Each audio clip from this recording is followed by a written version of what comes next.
Beneath the polished marble halls of Vatican City lies a realm cloaked in silence, a place where time stands still and history is carefully guarded behind locked doors and sealed vaults. For centuries, whispers have echoed through the corridors of the Holy See, murmuring secrets too strange to ignore and too dangerous to reveal. What if the Church knew more than it ever admitted? Hidden technologies, vanishing children, forbidden texts, and prophecies buried by time, each fragment a piece of a larger, darker puzzle. Behind the sacred rituals and holy relics lies a world of unanswered questions. Did a lost gospel rewrite the story of betrayal? Is there a device that lets one see into the past? And what truths lie beneath the Vatican's refusal to speak on unexplained apparitions? These mysteries don't merely ask for your attention. They pull at something deeper, something primal, the hunger to know what was never meant to be known.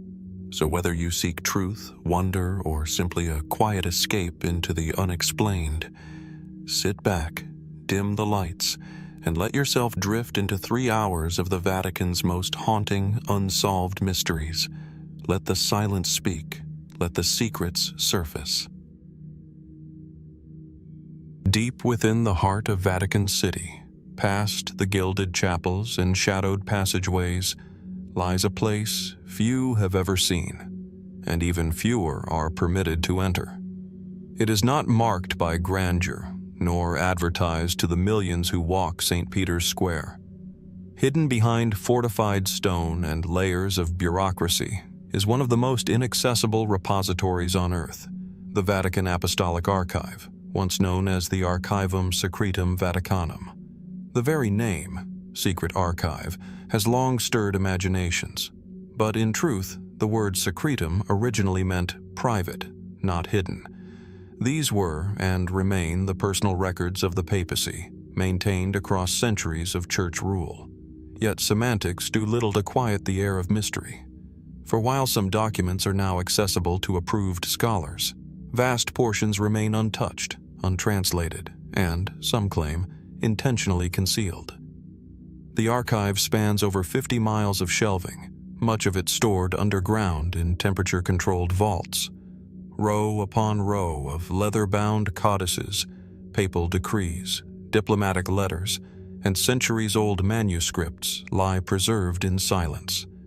Some documents date back over 1,200 years, their fragile parchment bearing the ink of long-dead scribes. The archive's holdings include the excommunication papers of Martin Luther, a letter from Mary, Queen of Scots, pleading for her life, records from the trial of Galileo Galilei, each item a thread woven into the fabric of world history. But what else lies within those endless corridors? Here, the known ends, and the speculation begins. According to the Vatican, only a fraction of the collection has been digitized or indexed. Much of the archive is accessible only to those who can navigate its labyrinthine structure with the help of trained archivists. Scholars must request specific documents by name, not subject, and even then, access is tightly monitored. No cameras are allowed, no casual browsing, no exploration. That secrecy has led to countless theories. Some researchers believe the Vatican may hold early Gnostic texts, alternative Christian writings suppressed in the early centuries of the Church.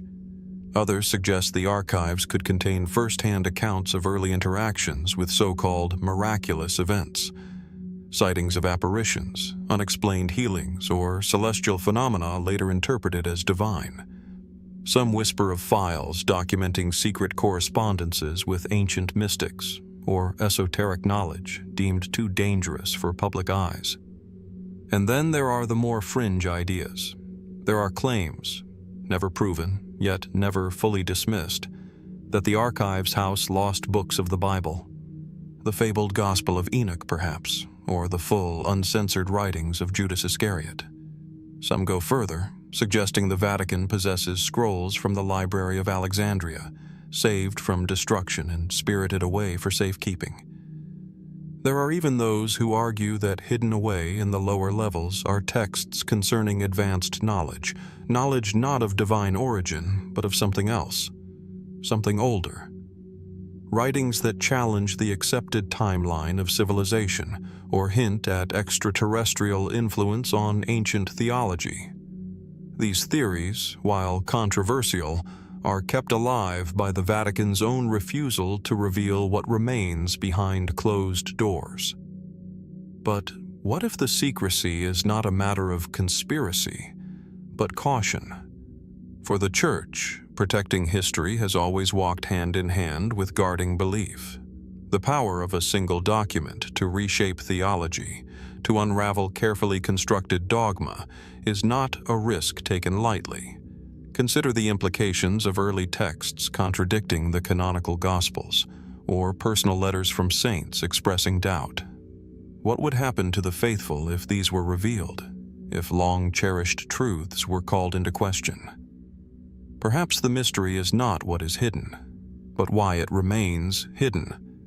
Take, for example, the so-called correspondence of the popes with extraterrestrial beings, a claim originating from Cold War-era writers and never substantiated, yet persistent in modern fringe literature. Or the rumor that deep within the archive are medieval maps showing the Americas long before Columbus, raising questions about lost knowledge and suppressed history.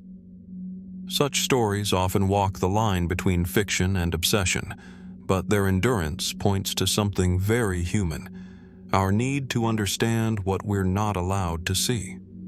Even modern historians tread carefully. Few accuse the Vatican of malevolence.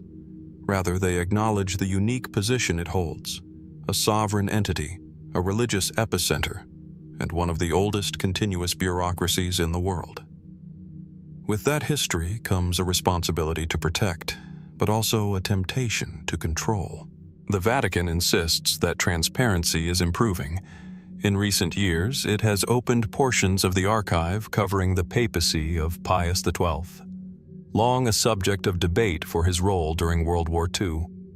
Yet for every door that opens, 10 remain locked. What remains withheld, and why? Is it irrelevance, fragility, or something more? We may never know. But the weight of what's possible continues to stir curiosity. The idea that in a silent, shadowed vault beneath the most powerful church on earth lie secrets that could redefine history, faith, and identity, that idea endures. The archive is real, its silence deliberate. And somewhere in the dark, behind layers of stone and centuries of dust, perhaps a truth waits patiently for the right eyes to find it. As the dust of centuries settles in the Vatican's sealed vaults, our journey leads us not further down, but outward to the open hills of rural Portugal, a place far removed from the gilded cathedrals of Rome, yet forever tied to the mysteries that continue to stir within the church's most guarded halls. The village of Fatima was, in 1917, an unremarkable settlement, a patchwork of stone cottages and grazing fields tucked away in a quiet corner of the world. But what happened there, over the course of several months, would ripple across continents and generations, becoming one of the most enigmatic religious events of the 20th century. 3 shepherd children, Lucia dos Santos and her cousins Francisco and Jacinta Marto, claimed to have witnessed a series of apparitions. According to their account, a radiant woman, shining brighter than the sun, appeared to them in the Cova da Iria field. She identified herself, eventually, as the Virgin Mary. What followed were 6 visitations, each accompanied by messages, warnings, prophecies, and calls for prayer and repentance. The events culminated in what is now known as the Miracle of the Sun, witnessed by tens of thousands. On October 13, 1917, gathered crowds reported seeing the sun spin, shimmer, and dance in the sky, casting multicolored light across the stunned masses. Some claimed it zigzagged, others saw it plummet toward the earth before returning to its place. Skeptics dismissed it as mass hysteria, But the Church, after investigation, deemed the apparitions worthy of belief. Yet beneath the light and devotion, a deeper mystery lingers. According to the children, the Virgin Mary had revealed to them 3 secrets of Fatima. The first was a vision of hell, filled with fire and suffering souls, a stark message intended to inspire repentance. The second foretold the outbreak of World War II and the need to consecrate Russia to the Immaculate Heart of Mary. But the third secret was different. Lucia, the only surviving child, committed this final secret to paper in 1944 at the request of church authorities. It was sealed, entrusted to the Vatican, and ordered not to be opened until 1960, or upon her death, whichever came first. Decades passed as rumors grew. What was so devastating, so unthinkable, that it could not be revealed? When the Vatican finally released the so-called Third Secret in 2000, it described a symbolic vision: a bishop dressed in white, climbing a mountain strewn with corpses, only to be struck down by bullets and arrows. The Church interpreted this as a foretelling of the 1981 assassination attempt on Pope John Paul II and stated that the message had been fulfilled. But for many, the explanation rang hollow. Why wait 40 years to reveal a dreamlike allegory? Why did those closest to Sister Lucia suggest she believed the secret involved more than was released? And why, when Cardinal Ratzinger, later Pope Benedict XVI, initially reviewed the document in the 1980s, did he describe it as something that could cause confusion and sensationalism? Some claim there were actually 2 texts, one a vision, the other a detailed interpretation or warning, yet only one was made public. Others point to testimony from those who read the original letter, suggesting that it included references to a global apostasy within the Church itself, a loss of faith at the highest levels. Could the real Third Secret have contained a prediction so disturbing, so destabilizing, that the Church chose silence over disclosure? The theories span a wide range, from warnings of internal collapse to cataclysms, chastisements, and even apocalyptic imagery. Some fringe researchers claim the original letter predicted not just political upheaval, but astronomical or planetary threats. Others suggest it referenced a hidden force operating within the Church, perhaps symbolic, perhaps literal, designed to lead the faithful astray. And yet, through all the speculation, Sister Lucia herself remained largely silent in her final years. In her private letters, she spoke often of prayer, obedience, and spiritual preparation, but never clearly contradicted the Vatican's version of events. Was she silenced, or simply resigned to a path she could not change? The Vatican maintains that the entire secret has been released and that its contents have been misunderstood by those searching for darker meanings. And perhaps that's true. Perhaps the greatest revelations are not those that speak of destruction, but of redemption. Not warnings of doom, but calls to awaken a sleeping conscience. Still, the silence surrounding the secret's long confinement, combined with the layers of secrecy in the Vatican's handling of it, has only deepened the mystery. Why did the Church wait until the dawn of the new millennium to speak? Why redact nothing, yet reveal so little?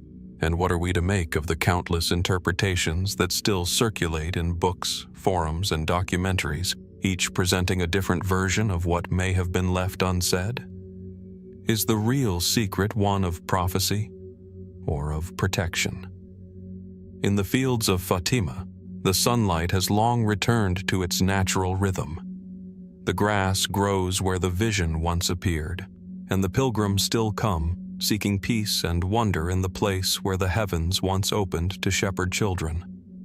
But the third secret, whether truly revealed or partially concealed, remains a symbol of something larger, not just of divine revelation, but of the tension between belief and knowledge, between the visible world and whatever lies just beyond it.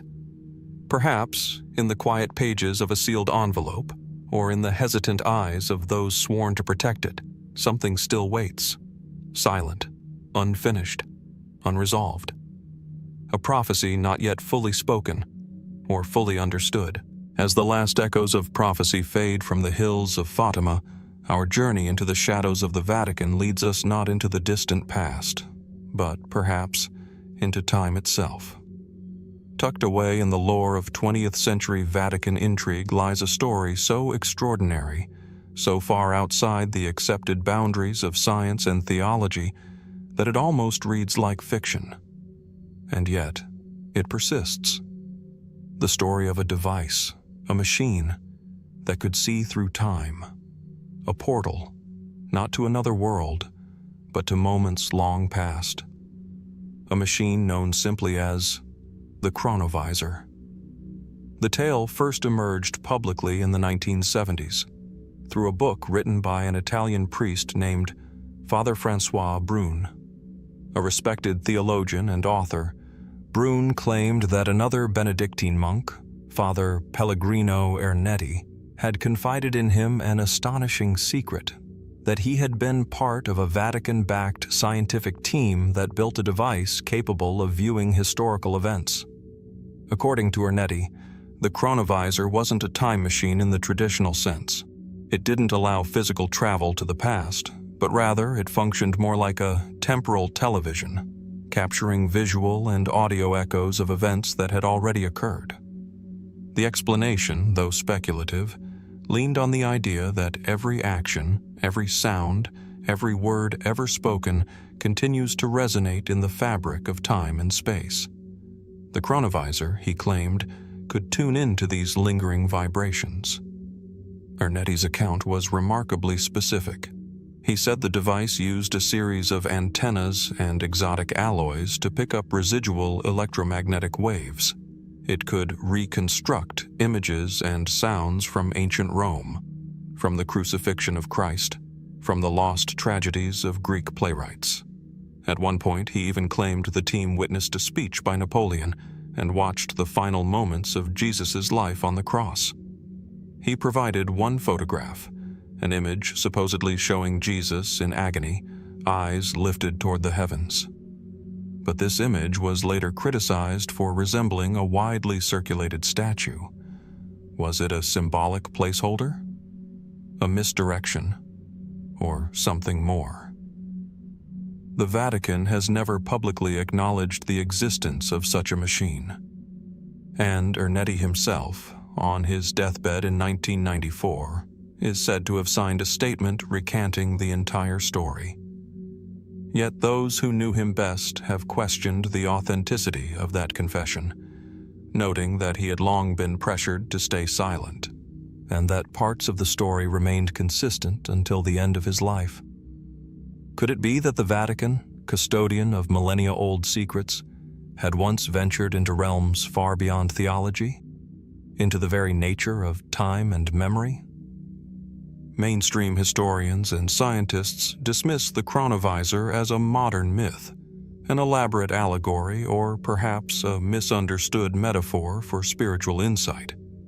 But the details offered by Ernetti are curiously technical for a fabrication. The machine was said to include components like cathode ray tubes, directional microphones, and a complex arrangement of sensors designed to interpret cosmic signals. If it were a hoax, it was a deeply constructed one. Adding to the mystery are documents, uncorroborated but persistent, that suggest the Vatican once issued an internal warning against instruments capable of capturing the past, claiming such technologies could threaten the moral stability of man. No official record of such a decree exists in public archives, but the notion has only fueled speculation. Those who entertain the possibility of the Chronovisor point out that if such a device did exist, its implications would be staggering. It would be the ultimate historical tool, able to confirm or refute any religious event, any political moment, any deeply held truth. But it would also be dangerous. The ability to observe the past without context, to witness history stripped of interpretation, could unravel belief systems, challenge doctrine, and disrupt global power structures. Could this be why, if the device was ever real, it was dismantled and buried in silence? There are echoes of the Chronovisor in modern efforts to reconstruct history using artificial intelligence, electromagnetic imaging, and quantum theory. Some researchers today speak of entangled particles, information fields, and the persistence of data in the fabric of the universe. The idea that the past might still be recorded in some way, waiting to be accessed, no longer belongs solely to science fiction. And yet, no prototype, no physical blueprint, no second-hand witness beyond Bruno and Orlandi has ever surfaced. All we have are fragments, a photo, a story, a few cryptic writings, and a trail that leads quietly, inevitably, back to the Vatican. It's worth asking, if the Vatican possessed such technology even briefly, would they reveal it? Or would it be seen as too great a risk? Too heavy a burden? Perhaps the Chronovisor never existed at all. Perhaps it is a metaphor, crafted to remind us that the past always lingers, just out of reach. Or perhaps, somewhere in a forgotten vault, the parts of a disassembled machine still rest, gathering dust, waiting for a time when the world might be ready to remember more than it knows. In the shadows of time and the folds of memory, some truths are simply too strange to dismiss, and too powerful to reveal. In the quiet echo of ancient walls and whispered prophecies, we now turn from the mysterious technologies of time to a far more personal and haunting mystery. One that has gripped the heart of Rome for decades, winding its way through the highest levels of power, faith, and secrecy. It begins not in a distant century or fabled scripture, but on a summer evening in 1983. Emanuela Orlandi was just 15 years old, an ordinary girl living an extraordinary life. Her home, after all, was within the walls of Vatican City. Her father worked for the Papal household, and the family enjoyed the quiet privileges of life in the world's smallest country. Emanuela was a music student, known for her shy smile, her love of the flute, and a life that seemed sheltered and secure. On June 22nd, she left home to attend her regular flute lesson at a music school in central Rome. She never came back. That night, a family waited by the window. Hours passed, then days, then decades. What followed was a case that blurred the lines between missing persons investigation and ecclesiastical mystery, a puzzle with no clear edges, no reliable center. Emanuela had vanished without a trace. No crime scene, no confirmed witnesses, only fragments, a handful of phone calls, strange leads, and an ever-widening web of implication. In the weeks after her disappearance, anonymous callers began reaching out to the Orlandi family. Some claimed she had been kidnapped to secure the release of Mehmet Ali Pasha, the Turkish man who had attempted to assassinate Pope John Paul II 2 years earlier. Others whispered about human trafficking, political leverage, or mafia entanglements. None of the leads led anywhere definitive. All trails turned to fog. Then came the most unsettling layer of all, the suggestion that the answer may lie not beyond the Vatican walls, but within them. Over the years, theories have proliferated. Some point to a shadowy connection between the Vatican Bank and organized crime. The Banda della Magliana, a powerful Roman criminal organization, had, at the time, deep financial entanglements with church institutions. One line of inquiry suggested that Emanuela was taken as leverage in a complex financial tug-of-war, possibly involving money laundering or illicit dealings gone awry. In 2012, the case took another strange turn when the body of Enrico De Pedis, a known gang leader linked to the Banda della Magliana, was discovered buried in a basilica owned by the Vatican, an unusual and controversial resting place for a convicted criminal. Was it a posthumous reward, a cover-up, or a warning encoded in marble? And what of the Vatican's response? For years, the Church maintained a cautious silence, stating that the matter fell under Italian jurisdiction. But critics argue that this silence became a kind of shield, one that protected not only the sanctity of Vatican autonomy, but perhaps deeper, undisclosed truths. In 2019, responding to public pressure and a formal request by the Orlandi family, the Vatican agreed to open 2 tombs in the Teutonic Cemetery following an anonymous tip suggesting Emanuela's body had been hidden there. But when the tombs were opened, they were empty. No remains, no evidence, nothing. Later that same year, bones were discovered in an adjacent building, reigniting hope. But DNA analysis ruled them out. Once again, the trail dissolved into ambiguity. Emanuela's older brother, Pietro Orlandi, has dedicated his life to finding out what happened to his sister. His tireless advocacy, combined with persistent public interest, has turned this private tragedy into a global mystery. Yet despite renewed investigations, televised documentaries, and even references from Pope Francis himself, no conclusive answers have emerged. So what truly happened on that summer evening? Was Emanuela the target of a politically motivated kidnapping, caught in the gravitational pull of international intrigue? Or was she silenced by something darker, something institutional, perhaps too sensitive to ever be acknowledged openly? Some fringe theories suggest involvement in hidden abuses, secret religious orders, or cover-ups too vast to trace. Others propose that Emanuela may still be alive, held somewhere far from home, her identity changed and her memory suppressed. But with each year that passes, hope seems to fade into silence. Still, the power of this case is not only in its cold facts, but in its emotional resonance. The idea that within the heart of the holiest city on earth, a child could vanish, and no one could, or would, say why. That behind centuries of gilded tradition, marble saints, and incense-scented corridors, a single unanswered question could linger so persistently. How can a place that claims to know the secrets of heaven remain silent about the fate of a single girl? In a world where ancient scrolls are preserved and relics catalogued with care, the absence of answers in Emanuela Orlandi's case feels all the more haunting. Perhaps the truth lies buried, not in stone or scripture, but in the memories of those sworn to secrecy. Perhaps someone, somewhere, still holds the key. Until that key is turned, the Orlandi enigma remains unsolved. A shadow cast not by myth or prophecy, but by the very real, human silence of those who know more than they will say. As the case of Emanuela Orlandi continues to echo unanswered through the corridors of Vatican power, we find ourselves shifting from the personal to the prophetic, from a disappearance rooted in the present to messages said to be sent across time itself.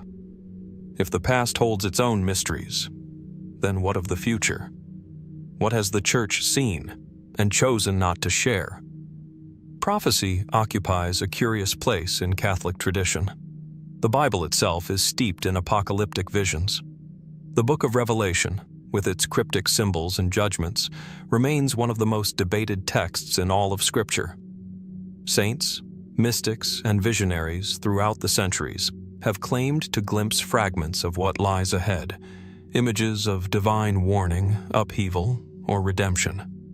But what happens when those visions suggest too much? When they speak not only to individual souls, but to nations, and to the very fate of the Church? Across history, certain prophetic messages have been embraced, canonized into liturgy, enshrined in stained glass, or publicly endorsed by the Vatican. Others, however, have been quietly suppressed, sealed away, or left to circulate at the edges of official doctrine. These are the messages we seldom hear about, the visions that, if true, suggest a future more uncertain, more volatile, than the faithful are prepared to face. Among the most well-known of these hidden or partially concealed prophecies is the so-called Third Secret of Fatima, which we've already explored. But Fatima is not the only source. There are others, less familiar, often shrouded in controversy, that continue to stir quiet concern. One such example is the Prophecy of the Popes, attributed to Saint Malachy, a 12th century Irish bishop. According to legend, while on a visit to Rome, Malachy experienced a vision outlining the future of the papacy, specifically a list of 112 mottos corresponding to each pope from his time until the end of the Church. These short Latin phrases, cryptic and poetic, are said to align eerily well with the qualities or circumstances of the men who later ascended to the papal throne. The final entry on that list refers to a Peter the Roman, who will shepherd the Church through a time of great tribulation, at the end of which the city of 7 hills, Rome, will be destroyed.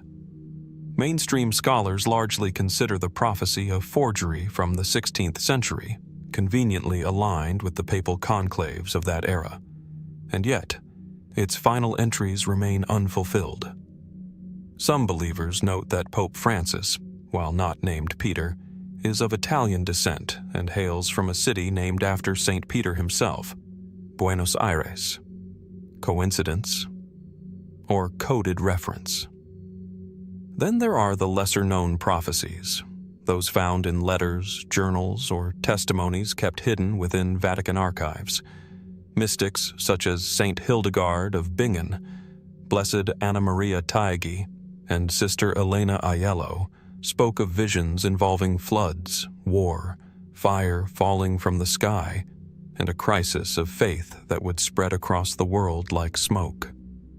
These messages were often passed quietly between clerics or dismissed by church authorities as private revelations not binding on the faithful.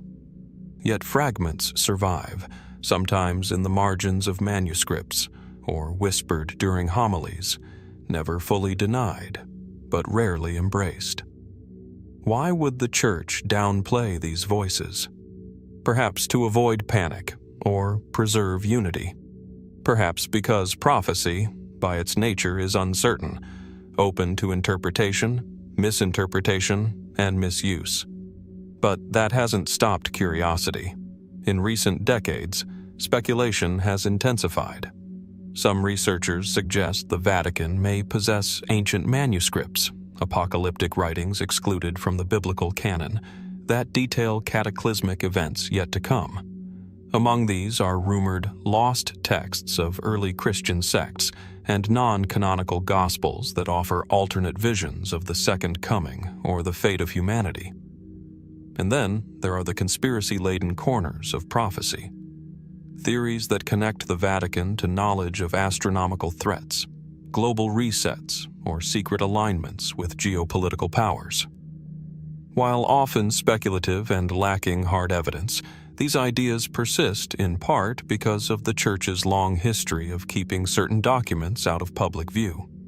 If the Vatican did know of a future crisis, be it spiritual, cosmic, or political, would it share that knowledge openly, or withhold it to protect stability? The idea is not without precedent. Throughout the Cold War, papal diplomacy often involved delicate balancing acts between truth and discretion. In times of upheaval, the Church has historically chosen silence over confrontation, at least publicly. What if that same instinct applies to prophecy? Of course, one must also consider the role of interpretation. A prophecy is only as powerful as its reader allows it to be. Symbolism is easily bent. Visions are shaped by culture and context. Perhaps what we perceive as warning is in fact allegory. Perhaps the darkness described in these hidden texts is not destruction, but transformation. Still, the question lingers. What else lies in the Vatican's unpublished vaults? Are there scrolls, visions, or letters filed away in dark drawers that speak of events not yet seen? If so, who decides when the world is ready to hear them? The nature of prophecy is not to predict the future with certainty, but to illuminate the path we're on. And when those messages are kept from view, hidden, altered, or ignored, the shadows grow longer. Somewhere in the convergence of mysticism, secrecy, and time, a warning may yet be waiting. A glimpse of tomorrow, concealed not to deceive, but perhaps to protect, or perhaps simply to delay the inevitable. From prophecies shrouded in mystery, we now move into a darker chapter of the 20th century, a time when the world was engulfed by war and shadows lengthened even in places thought to be sanctuaries of peace and faith. The Vatican, a sovereign city-state with centuries of religious authority, found itself caught in the turbulent currents of World War II. But what was its role? And what secrets lie beneath the quiet facade? The story begins with the so-called rat lines, secret escape routes allegedly used by Nazi officials and collaborators to flee Europe in the war's aftermath. These clandestine paths, crossing from Germany and Austria through Italy and beyond, have become the subject of extensive investigation, heated debate, and profound intrigue. Historical evidence confirms that many Nazi fugitives found refuge in South America, particularly Argentina and Brazil. But how did they get there? It is here that the Vatican's name enters the narrative, raising questions that remain contentious to this day. Documents declassified in recent decades reveal that certain members of the Catholic Church, including high-ranking clergy, facilitated or turned a blind eye to the use of Vatican passports, travel documents, and safe houses. The motivations were complex, a mixture of anti-communist sentiment, humanitarian concerns, and perhaps geopolitical strategy. But the implications were profound. One of the most notorious figures linked to these escape routes was Adolf Eichmann, architect of the Holocaust's logistics. While direct Vatican involvement in Eichmann's flight remains unproven, rumors persist that church officials were aware of and possibly complicit in the broader network. What, if anything, did the Vatican know about the fates of these men? And why would an institution rooted in morality assist those responsible for some of history's darkest crimes? The rat lines were not merely physical pathways, but also ideological corridors, channels through which warped ideas found new soil. Many escaped Nazis integrated into communities in South America, continuing to influence political and social structures. It is believed by some researchers that the Vatican's anti-communist stance during the Cold War led to tacit alliances that complicated full transparency about these connections. Yet the official stance remains that the Church's role was limited to humanitarian aid, helping displaced persons regardless of their past. Several popes condemned Nazi atrocities, and the Vatican hosted Jewish refugees during the war. So where does truth lie in this murky intersection of faith and politics? Speculation deepens when one considers testimonies from whistleblowers and investigative journalists over the decades. Some claim that certain Vatican officials actively helped shield war criminals to preserve the Church's influence, or to use these individuals' intelligence against the growing Soviet threat. Others assert that these stories are exaggerated, fueled by post-war paranoia and anti-Catholic sentiment. Adding further complexity is the suggestion that beyond Nazis, other shadowy figures, intelligence operatives, arms dealers, and organized criminals used the same routes, blurring the lines between complicity and survival. The physical traces of these escape networks are still visible today. Abandoned safe houses in Rome, cryptic markings on forgotten documents, whispered legends in the narrow alleys near the Vatican. These remnants fuel a continuing fascination as historians and researchers sift through archives, attempting to untangle fact from fiction. What makes this chapter so enduring is not just the historical weight, but the moral ambiguity. How does an institution devoted to forgiveness and salvation reconcile with the possibility that it may have aided fugitives of unparalleled evil? Were these acts betrayals of faith or desperate attempts at preservation in a chaotic era? As with many Vatican mysteries, full clarity remains elusive.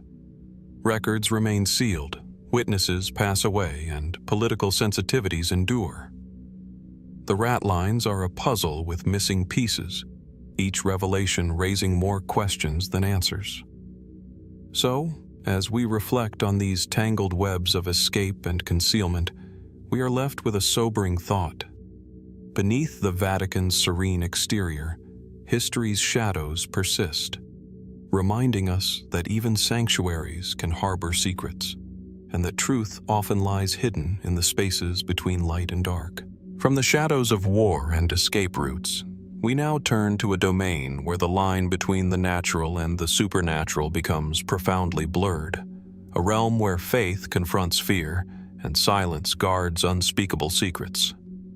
Deep within the Vatican's archives lies a collection known only to a select few, the records of exorcisms performed under the highest authority of the Catholic Church, exorcisms so rare, so controversial, they have been deemed forbidden or classified. The practice of exorcism, the ritual of casting out demons or evil spirits, has been part of Christian tradition since its earliest days. The Gospels contain accounts of Jesus expelling unclean spirits, setting a precedent followed by generations of priests and bishops. Yet, within the church hierarchy, exorcism remains a guarded and solemn act, only to be undertaken with great caution and under strict guidance.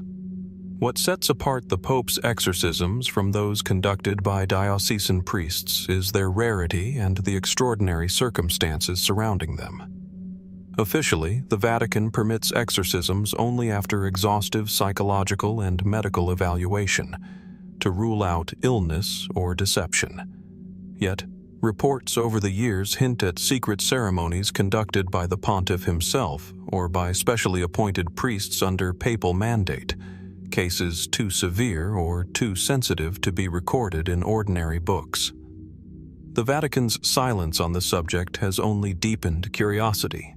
Occasionally, cryptic references appear in church documents, notes of spiritual warfare waged against forces described as ancient and relentless.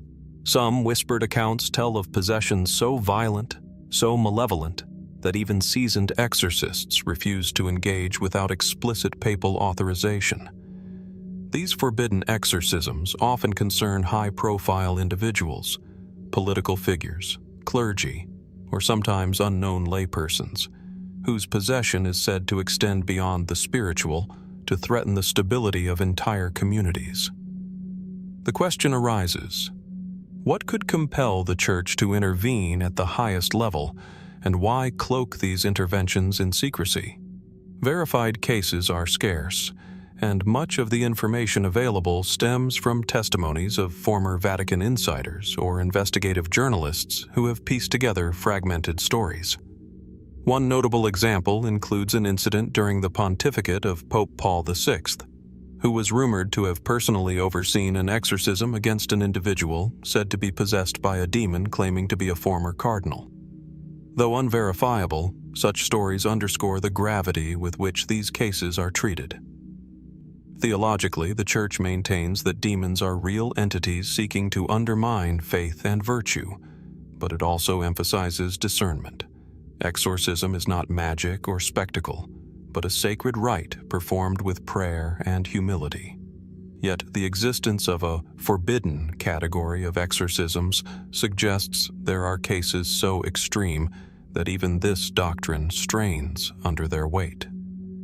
Among the more speculative theories circulating outside official channels is the idea that some possessions may stem not from spiritual evil alone, but from unknown psychological or even extraterrestrial influences. Certain authors have proposed that the Vatican's secret files contain accounts of demonic phenomena that defy natural explanation, phenomena involving telekinetic movements, voices in multiple languages, or displays of knowledge impossible for the possessed individual. Could some possessions be manifestations of deep-seated trauma, or are they echoes of something beyond human understanding? And if the Church's highest authorities have confronted such cases, what remains hidden in those sealed files? The role of secrecy is crucial here. Protecting the privacy of those involved is a matter of pastoral care, but it is also about safeguarding the faithful from fear or misunderstanding. Historically, the Church has battled accusations of witch hunts and superstition, and so it balances tradition with modernity carefully. Yet, for every documented ritual, there are whispers of rites so ancient, so powerful, that their existence is denied altogether. Legends of exorcisms performed in the Vatican's most private chambers, far from the gaze of the public and press, persist in theological circles and among esoteric researchers. What might those rituals look like? What prayers, symbols, or sacramentals might they involve? And what is the toll on those who conduct them, including the Pope himself? The answers remain shrouded in faith and mystery. What is certain is that the phenomenon of possession and the Church's response to it touches on fundamental questions of good and evil, belief and doubt, the seen and the unseen. It challenges our understanding of human nature and the spiritual realm. As the Vatican guards its forbidden exorcism files behind layers of sanctity and secrecy, we are reminded that some mysteries are not meant for casual inquiry, but invite contemplation. What truths lie locked within those pages? Are they records of spiritual triumph, cautionary tales, or something more profound? Signs of an eternal struggle played out beneath the surface of the visible world? The story of the Pope's forbidden exorcisms remains unfinished, a quiet chapter in the Church's vast and complex history, waiting to be explored further by those who dare to peer into the shadows. As the threads of the shroud's silent mystery fade into the past, our gaze turns upward, beyond earthbound secrets, into the infinite expanse of the cosmos. High atop a remote mountain in Arizona, shielded from city lights and modern clamor, stands an instrument that bridges faith and science: the Vatican Observatory's telescope. At first glance, the idea of the Vatican operating an astronomical observatory might seem surprising. After all, the Church has historically been associated with divine revelation and scripture rather than empirical investigation.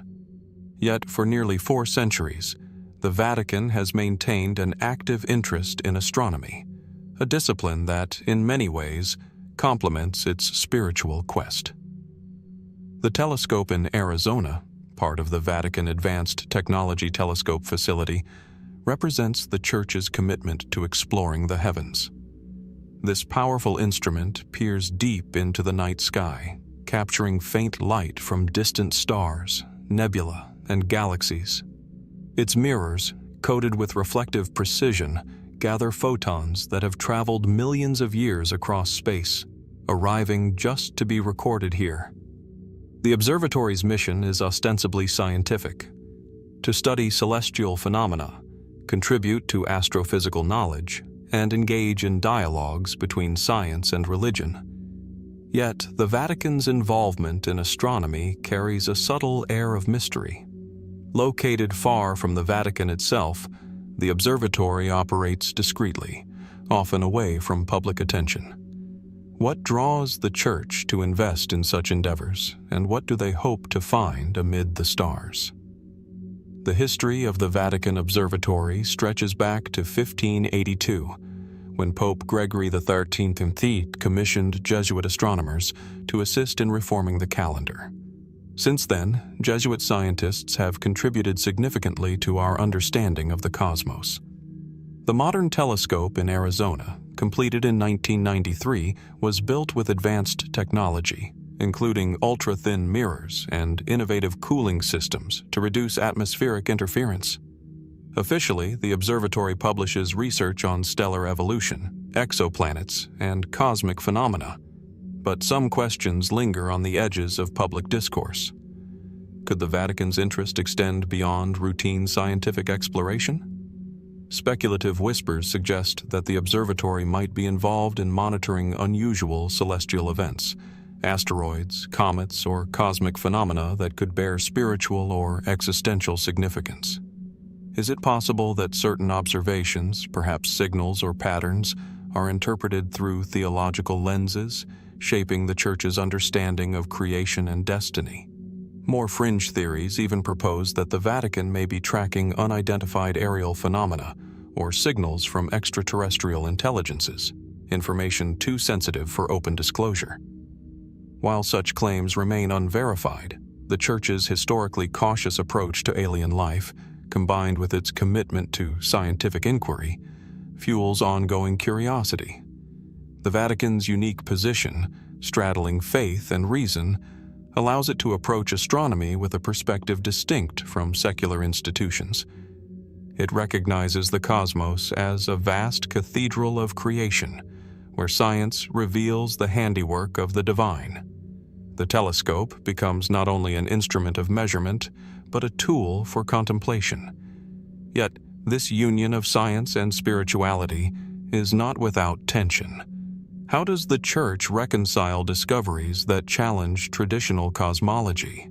How does it address the expanding universe, the age of stars, or the potential for life beyond Earth? And how do these answers influence doctrine, faith, and the mysteries held within Vatican walls? The Vatican Observatory also embodies the paradox of knowledge. The more we see, the more questions arise. As photons from ancient stars reach the mirrors, they bring stories from the dawn of time, stories that stretch human understanding and imagination. The Arizona telescope is guarded, both physically and symbolically. It exists at the crossroads of human curiosity and divine mystery, a sentinel watching the heavens for signs, secrets, and perhaps truths yet undiscovered. As the night deepens and the stars blaze in silent procession across the sky, one wonders what the Vatican's gaze will uncover next.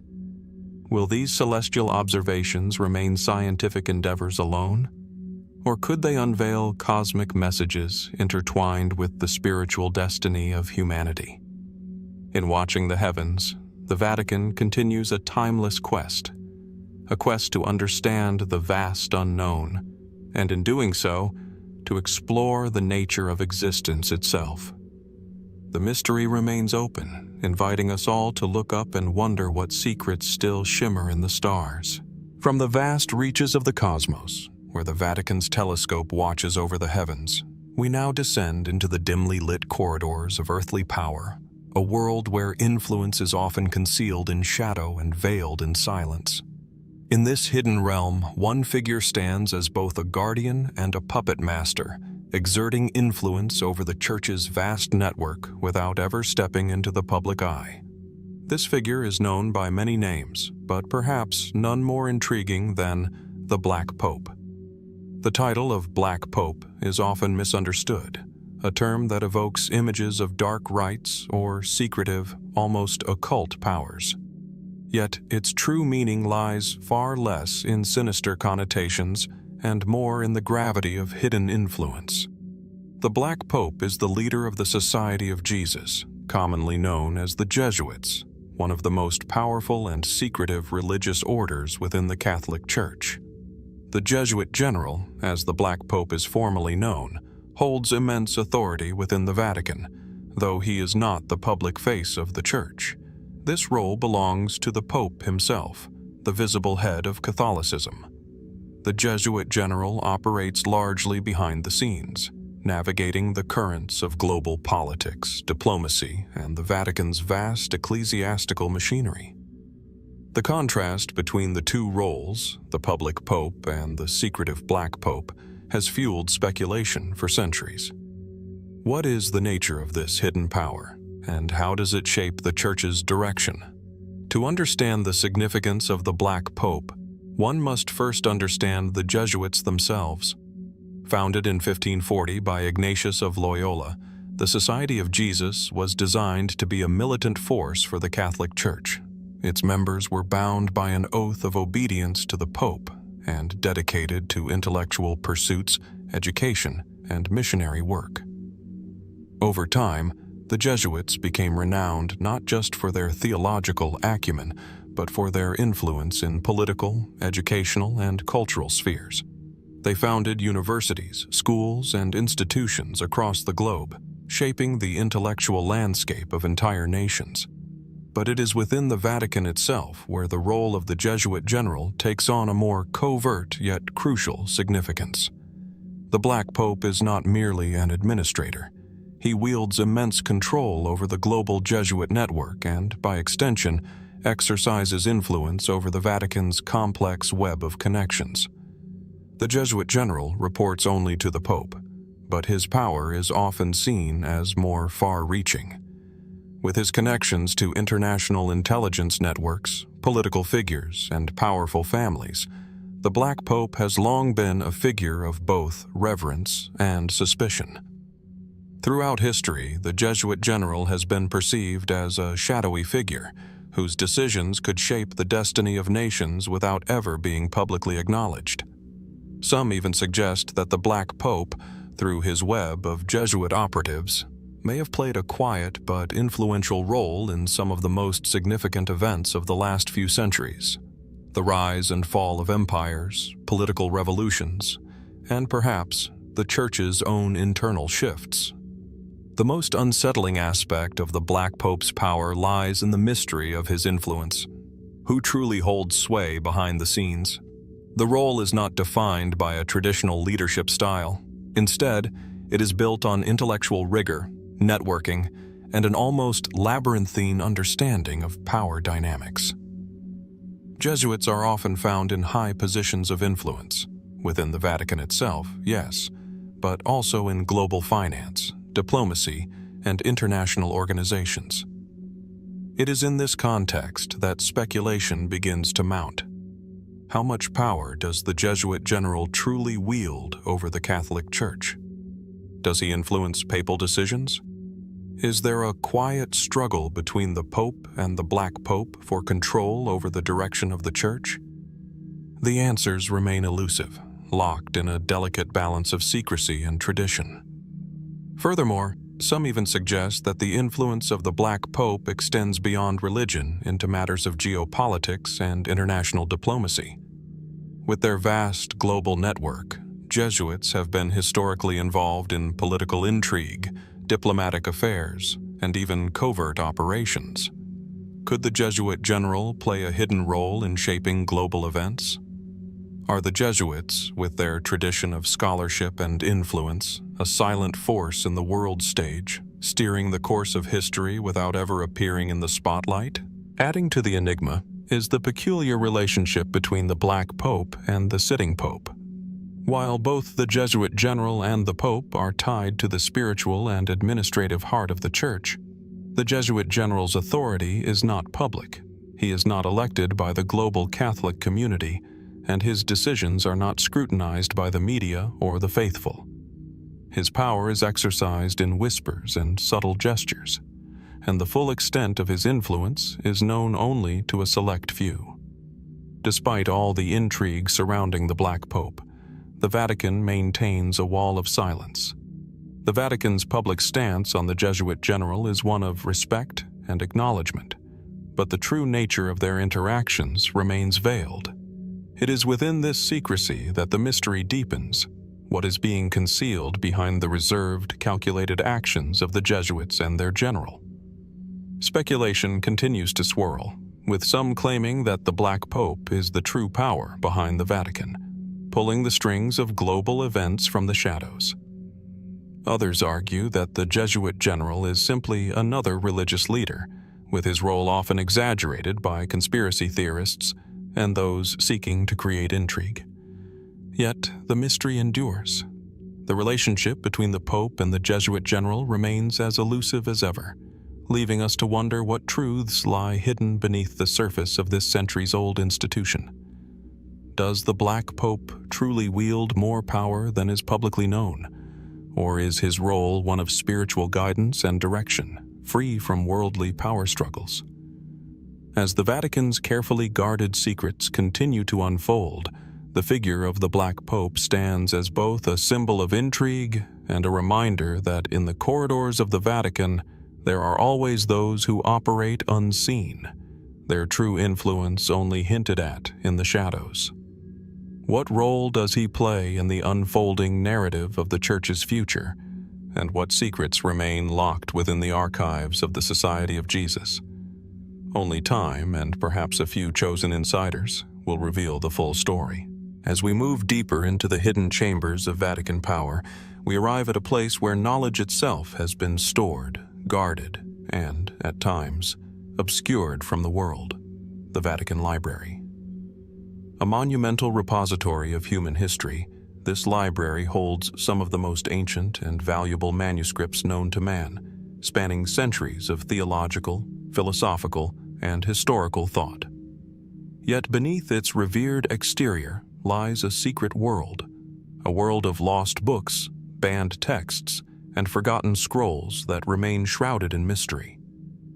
The Vatican Library is one of the oldest and most prestigious libraries in the world, with a history dating back to the 15th century. It was established by Pope Nicholas V in 1451, and over the centuries it has amassed a staggering collection of rare texts, manuscripts, and books, many of which cannot be found anywhere else on Earth. The Vatican's vast archives are home to some of the most valuable and ancient documents ever produced, including works from the classical world, early Christian texts, and even papal correspondences from centuries past. Yet, not all the books stored within these sacred walls are available for public access.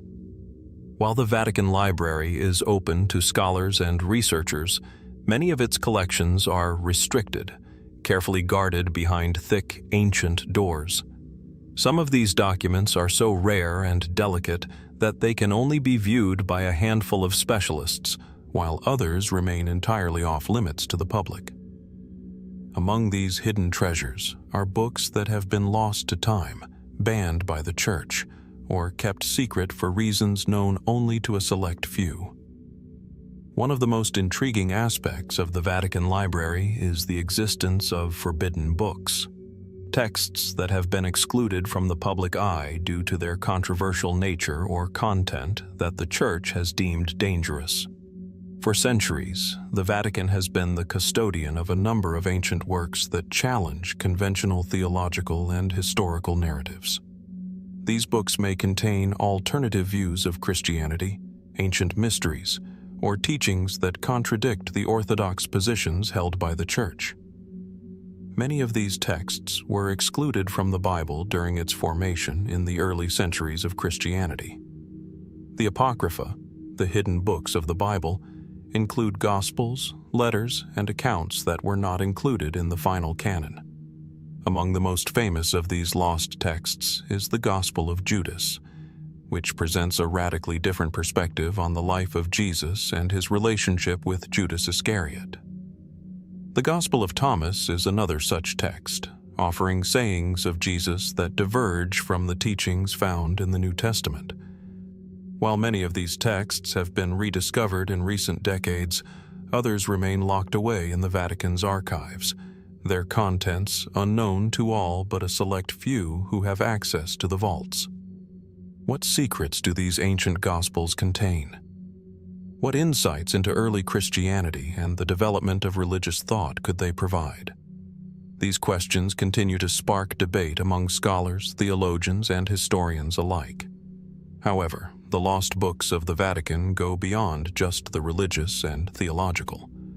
Some of the documents that have vanished or been deliberately hidden touch on matters of science, philosophy, and political intrigue. According to certain reports, there are manuscripts that contain knowledge of ancient civilizations, long-forgotten technologies, or even knowledge that was deemed too dangerous for humanity to understand.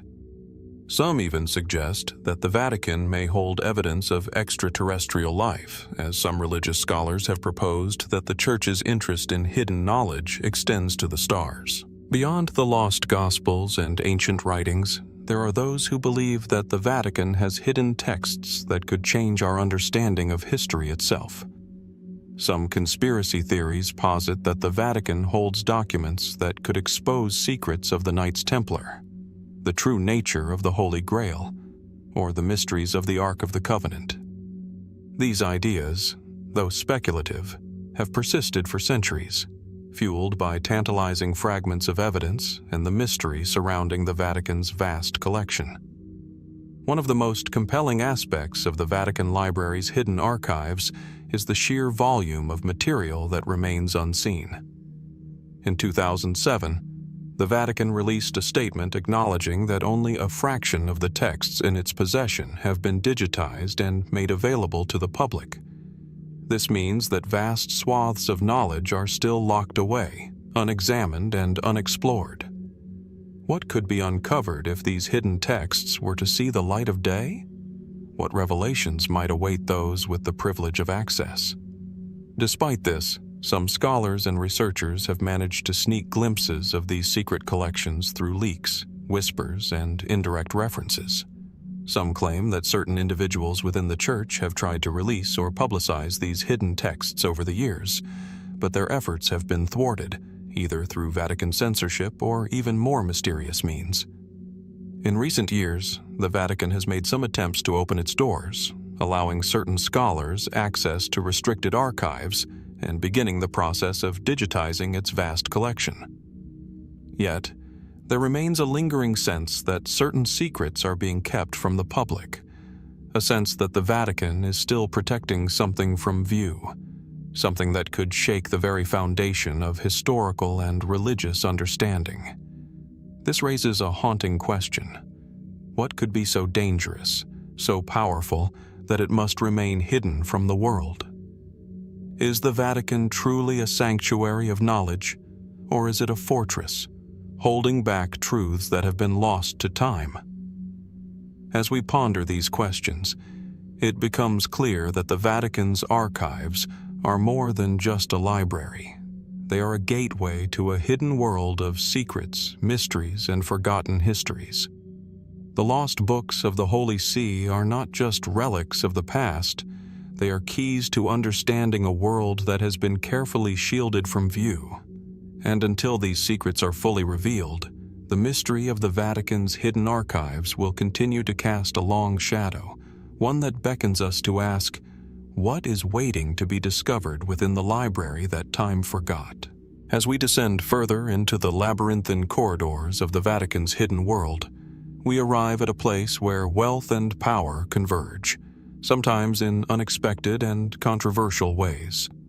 A place where the pursuit of divine guidance and moral leadership intersects with financial intrigue, where the world's oldest bank harbors secrets that remain carefully guarded.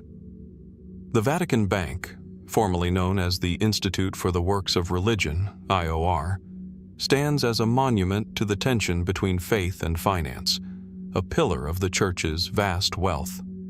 The IOR was established in 1942 under the leadership of Pope Pius XII, with the stated mission of supporting the religious and charitable activities of the Vatican. For decades, the bank remained relatively obscure to the outside world, its operations largely conducted behind the high walls of Vatican City. Yet, over the years, it has become embroiled in a number of scandals that have cast a long shadow over its activities, raising questions about the true nature of its wealth and influence. From its inception, the Vatican Bank has played a pivotal role in the financial affairs of the Catholic Church. But as time passed, it became increasingly clear that its operations were far from transparent. Reports of illegal activities, financial mismanagement, and connections to organized crime began to surface, particularly during the 1970s and 1980s, when the Vatican Bank was linked to some of the most notorious financial scandals of the century. One of the most infamous episodes in the history of the Vatican Bank occurred in the early 1980s, when the bank's ties to the collapse of the Banco Ambrosiano, one of Italy's largest private banks, came to light. The Banco Ambrosiano scandal involved fraudulent accounting, embezzlement, and a web of connections between the Vatican Bank and several criminal organizations. In the wake of the collapse, the Vatican was forced to defend itself against allegations of complicity in financial fraud, while the mysterious death of Banco Ambrosiano's president, Roberto Calvi, found hanging from a bridge in London, only deepened the intrigue. For years, speculation about the Vatican Bank's activities swirled, with conspiracy theories suggesting that the IOR was a repository for illicit funds, a tool for laundering money, or even a means of financing shadowy political agendas. What was the true purpose of the Vatican Bank, and why was its financial activity so secretive? Were these just ordinary banking practices, or was something more sinister at play? The Vatican's response to these allegations has always been guarded. The bank has consistently maintained that it serves as a tool for the Church's charitable work, and that its financial transactions are conducted with the highest ethical standards. However, over the years, multiple investigations have raised serious questions about its practices, with some calling for greater transparency and accountability. The scandals have not been limited to just one or two incidents.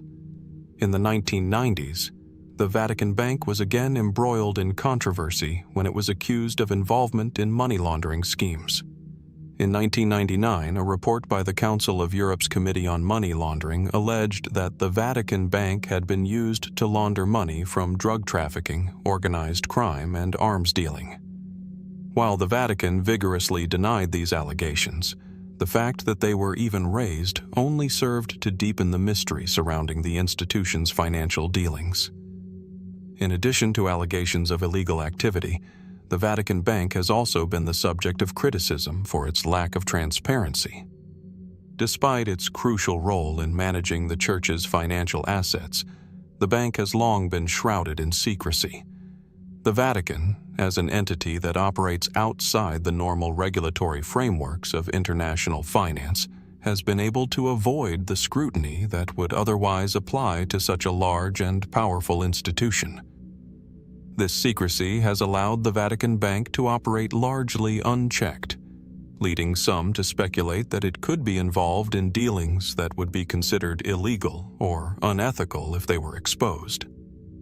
But the secrecy surrounding the Vatican Bank is not just a result of its own policies. The Church's insistence on maintaining control over its financial affairs has led to a broader culture of opacity within the Vatican itself. The inner workings of the Vatican's financial systems have remained largely hidden from public view, even as they are the subject of intense scrutiny from both inside and outside the Church.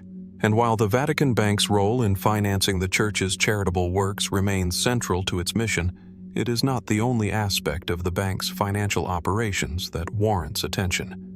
The Vatican's investments, spanning everything from real estate to art collections, represent a vast fortune.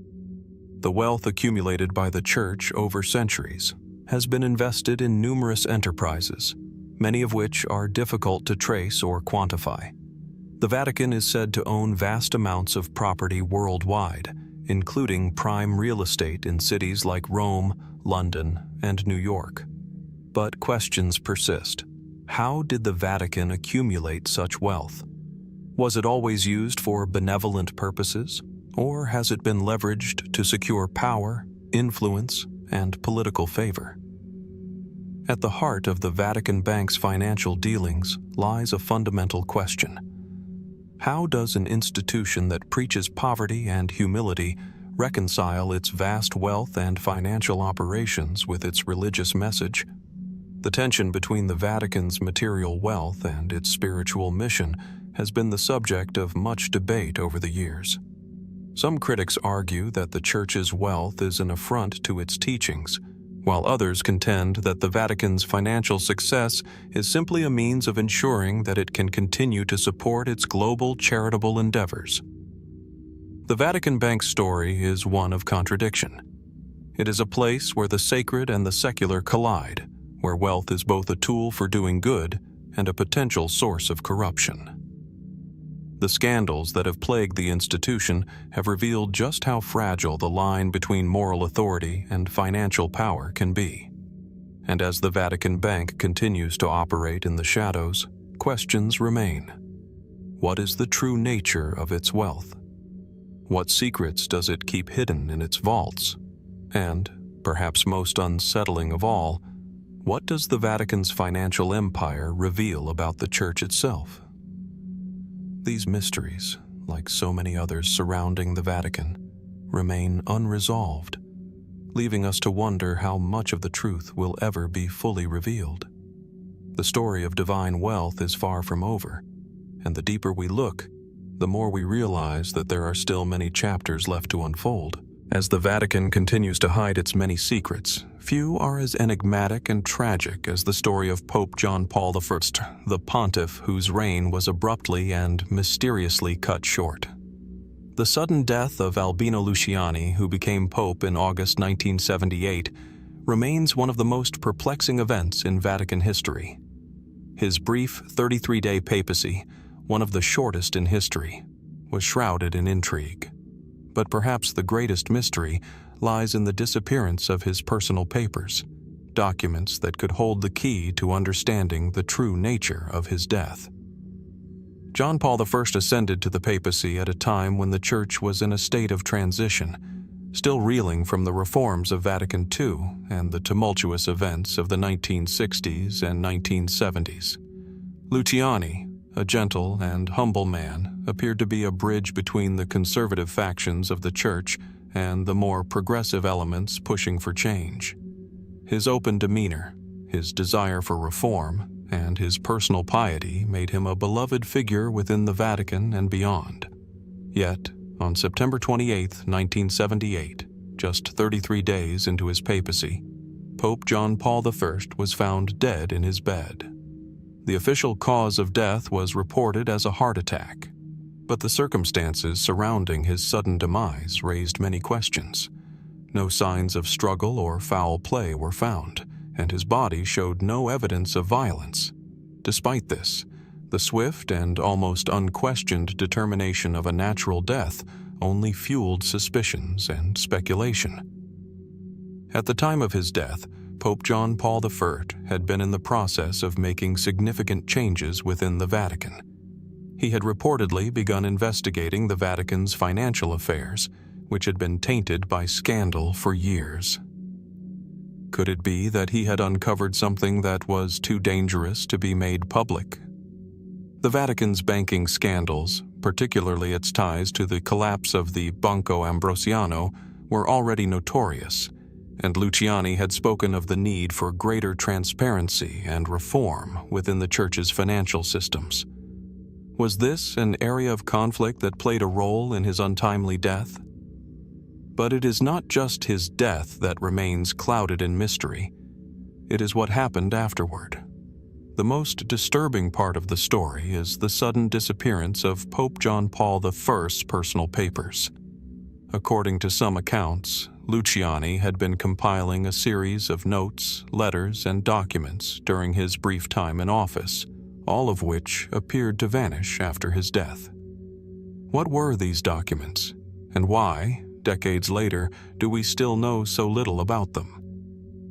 Some sources claim that the Vatican quickly sealed the rooms of the late Pope's private quarters and barred access to his personal effects.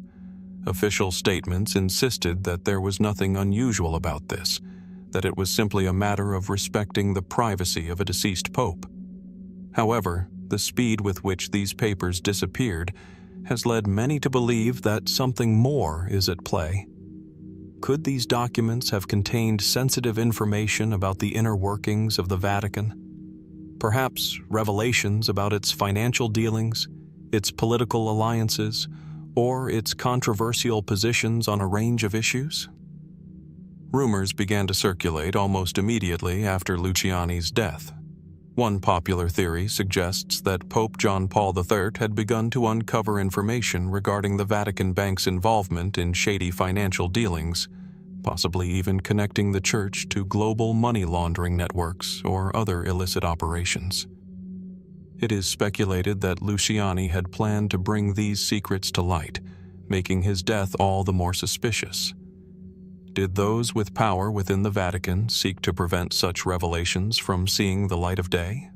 Adding to the enigma, some claim that Luciani's papers contained personal reflections on the papacy, potentially offering a glimpse into his evolving thoughts on the future of the Church, thoughts that may have been deemed too radical or dangerous. Luciani had been in the process of working with advisors to draft reforms aimed at greater accountability within the Church, especially when it came to its finances and its leadership.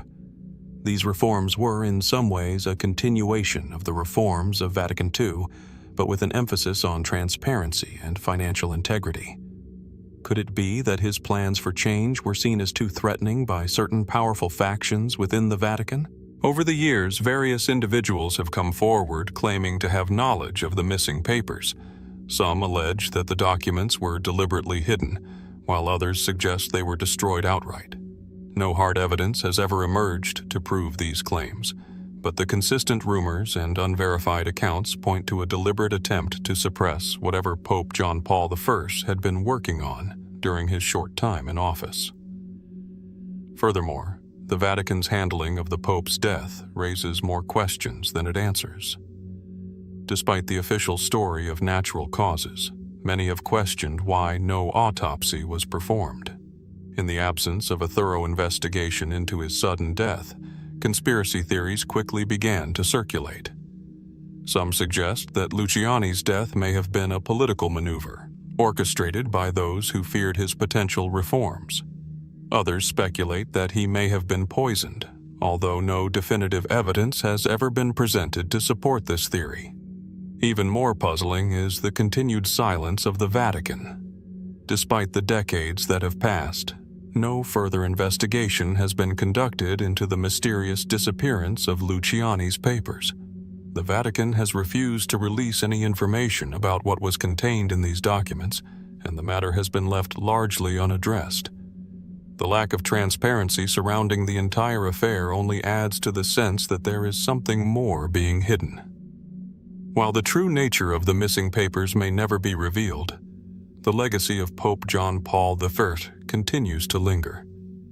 His short reign, marked by a commitment to reform and transparency, remains a poignant chapter in the history of the Church. But the mystery of his death and the disappearance of his personal documents continues to raise unsettling questions. Could the documents have held the key to uncovering the deeper, darker secrets of the Vatican? What truths might they have revealed about the inner workings of the Church, its financial dealings, and the forces that shape its leadership? And why, more than 40 years later, do we still find ourselves searching for answers that may never come? The mystery of Pope John Paul I's papers, like so many other secrets of the Vatican, may remain lost to history, its full story yet to be told. As we continue to explore the darkened corridors of the Vatican's many mysteries, we now arrive at a subject that has captured the imagination of scholars, historians, and theologians for decades: the Dead Sea Scrolls. These ancient fragments of parchment, discovered in the late 1940s and 1950s in the caves near the Dead Sea, contain some of the oldest and most significant texts ever found, shedding light on the origins of Christianity and the Jewish faith. Among the many questions surrounding these scrolls, one stands out with particular intrigue. What role has the Vatican played in their history, and what secrets might be hidden within the Vatican's archives concerning these ancient documents? The Dead Sea Scrolls are a collection of over 900 texts, which include biblical manuscripts, apocryphal writings, and sectarian texts that offer a glimpse into the religious life and beliefs of a Jewish community living at the time of the Second Temple in Jerusalem. The discovery of these scrolls in the caves of Qumran in the West Bank has been hailed as one of the most important archaeological finds of the 20th century. The scrolls include fragments of nearly every book of the Hebrew Bible, as well as previously unknown works that reveal details about Jewish thought, practice, and expectations for a coming Messiah, many of which echo or parallel the teachings that would later become central to Christianity.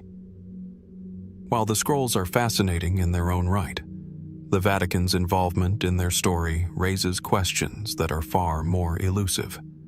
As the world's most powerful religious institution, the Vatican's archives have long been a repository for documents that could alter the course of history, whether they are sacred texts, political letters, or religious artifacts.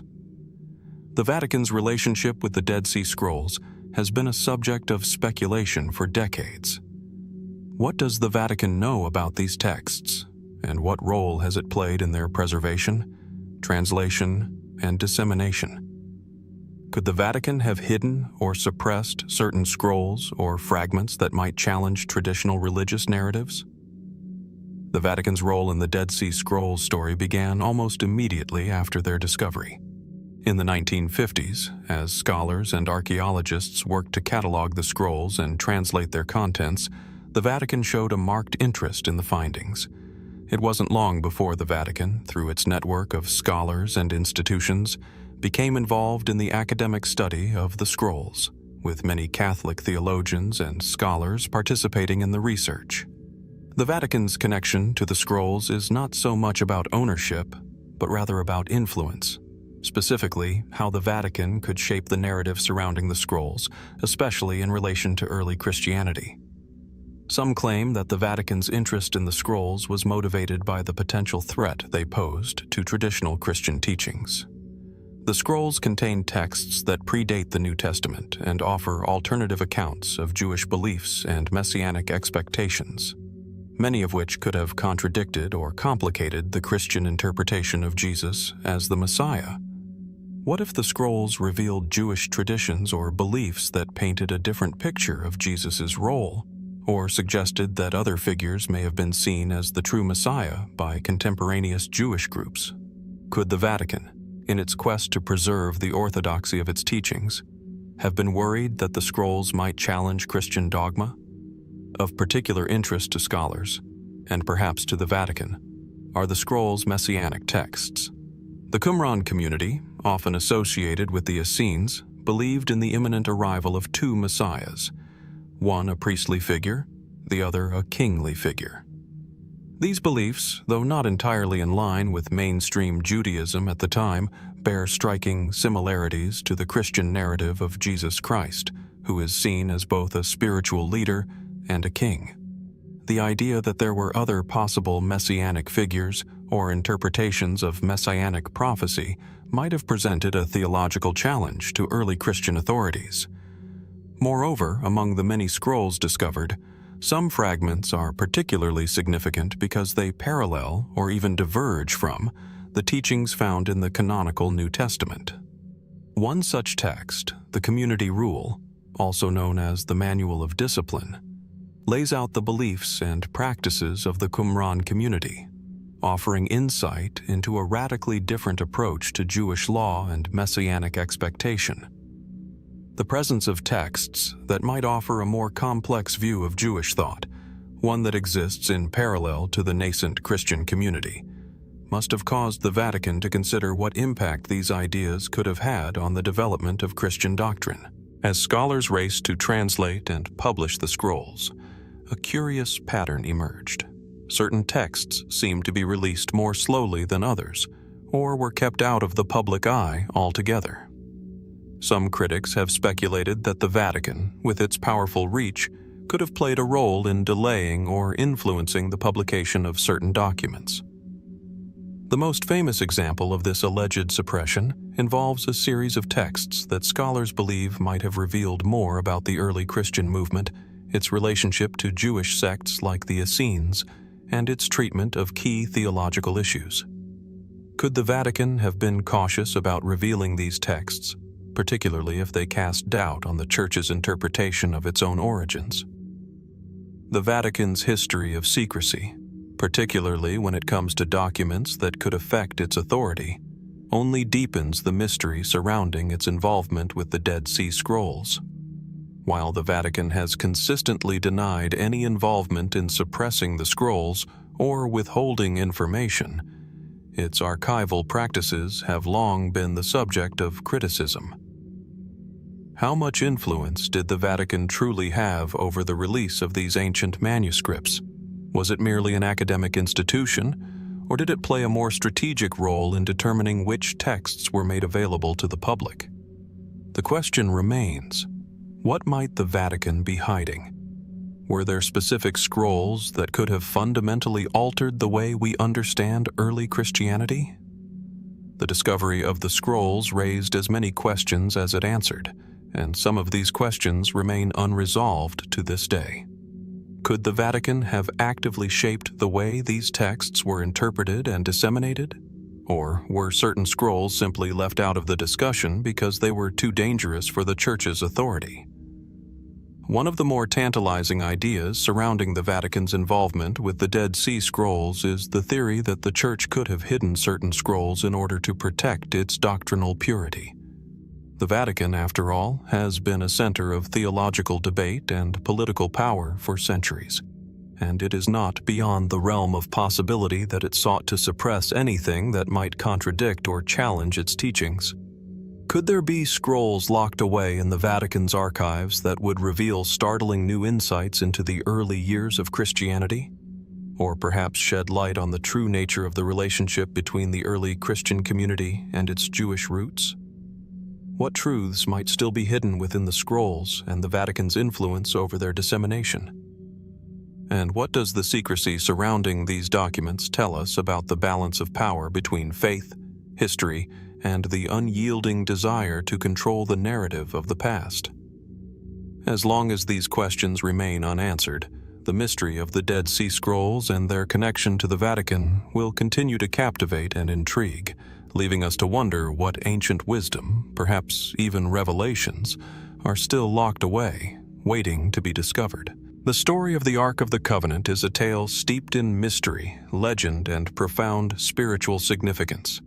Revered as one of the most sacred objects in the history of the Abrahamic faiths, the Ark is said to have contained the stone tablets on which God wrote the Ten Commandments.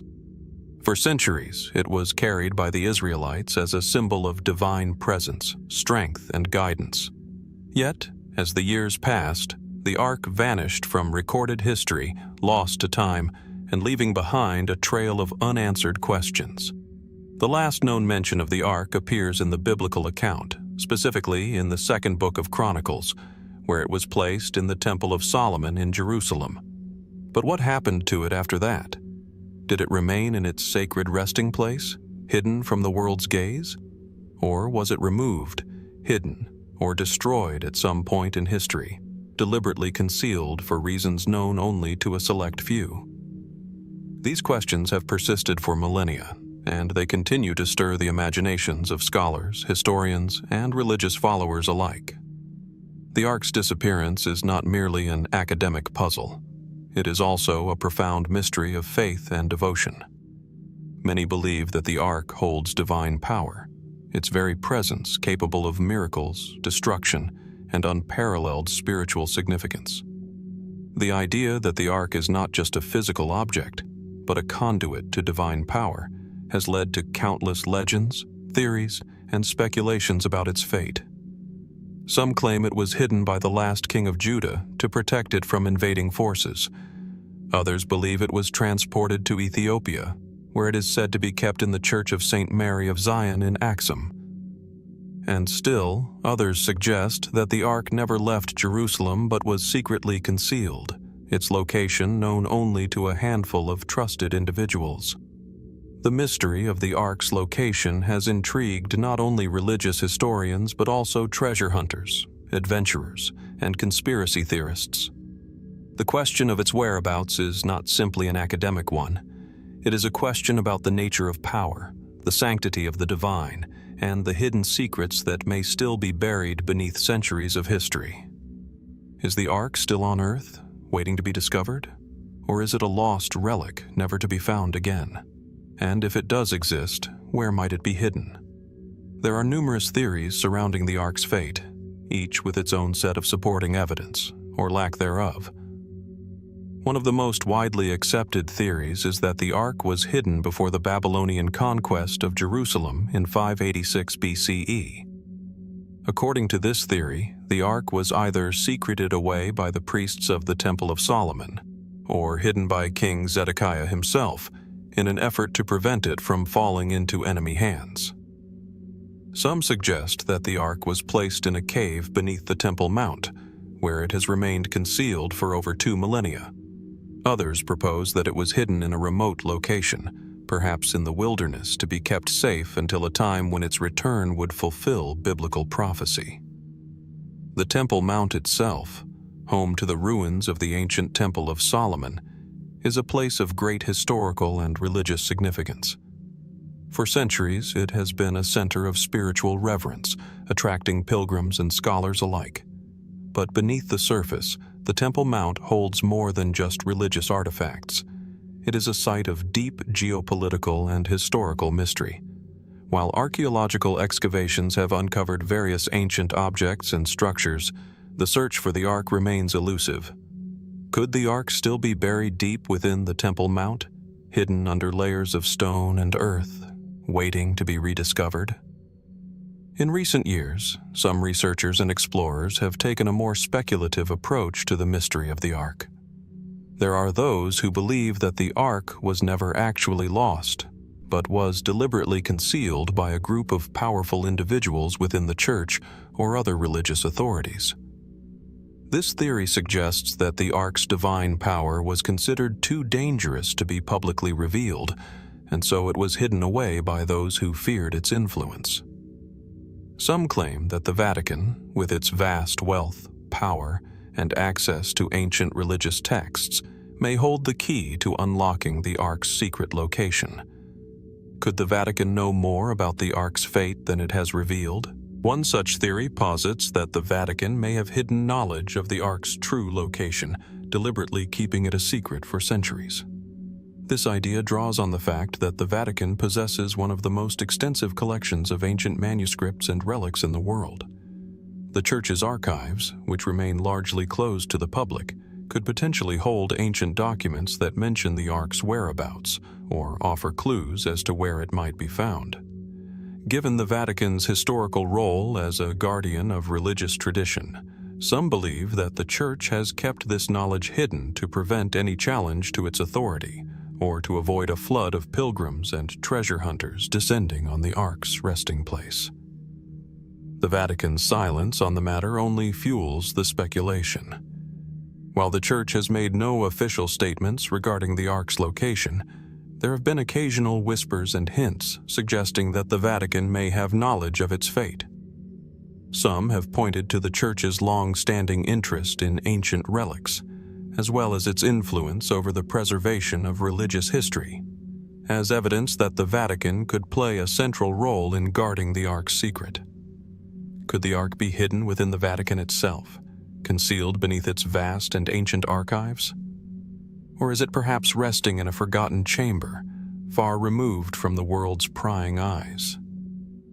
Another possibility that has surfaced is the notion that the Ark was never meant to be found. According to this view, the Ark's disappearance is not the result of concealment, but of divine design. The Ark, it is suggested, may have been taken by God as a way of removing earthly symbols of power from the world, leaving only faith and devotion in its wake.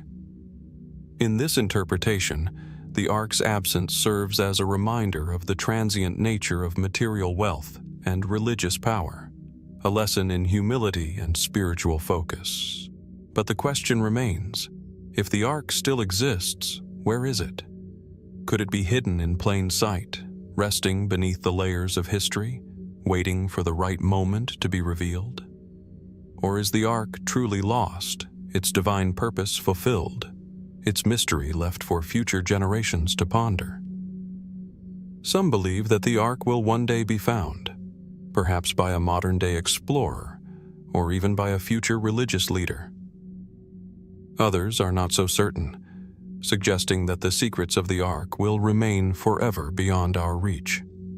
What is clear is that the story of the Ark of the Covenant is far from over, and its mystery continues to captivate the world, urging us to search for answers, even when the clues seem impossible to find. As the world slowly awakens to the reality of unexplained phenomena in the skies, objects that defy conventional understanding, there remains one institution with an unparalleled history of secrecy and influence: the Vatican. For centuries, the Church has been a keeper of profound mysteries, both divine and human. Its vast archives, theological teachings, and spiritual role have made it a beacon of authority on matters of faith and doctrine. But beneath the surface of the Vatican's holy walls lies a question that lingers, echoing through centuries of religious thought. Did the Vatican know all along about extraterrestrial life? And if so, What role has it played in keeping this knowledge hidden from the public? The concept of extraterrestrial life is hardly new. From ancient civilizations to modern scientists, the idea that we are not alone in the universe has been pondered and speculated upon for millennia. Yet, in recent decades, the question has taken on new urgency. With the proliferation of UFO sightings, government declassified reports, and an increasing openness in public discourse, the idea of alien life has entered the mainstream. But what if one of the world's oldest and most powerful institutions has known more than it has ever publicly acknowledged? It is not a leap to imagine that the Vatican, an institution with centuries of accumulated knowledge, influence, and secrecy, could be in possession of information regarding extraterrestrial phenomena. The Vatican's scientific community, particularly its observatories, have long been involved in astronomical research, studying the heavens for signs of celestial bodies and cosmic events. In fact, the Vatican has its own state-of-the-art observatory located in Arizona, where some of the world's foremost astronomers work. The very name of the observatory, the Vatican Observatory, hints at the Church's keen interest in the mysteries of the universe. One might wonder, then, whether the Vatican's scientific efforts extend beyond studying stars and planets. Could the Church's astronomers have observed phenomena that hint at the presence of extraterrestrial intelligence? Could they have detected signals, anomalies, or other signs of life beyond Earth, information that has been carefully kept from the public eye? To answer this, one must first understand the Vatican's historical and theological perspective on the possibility of life beyond our world.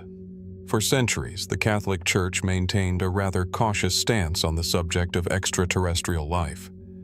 The official doctrine of the Church was silent on the matter, leaving questions about aliens to theologians, philosophers, and scientists to explore.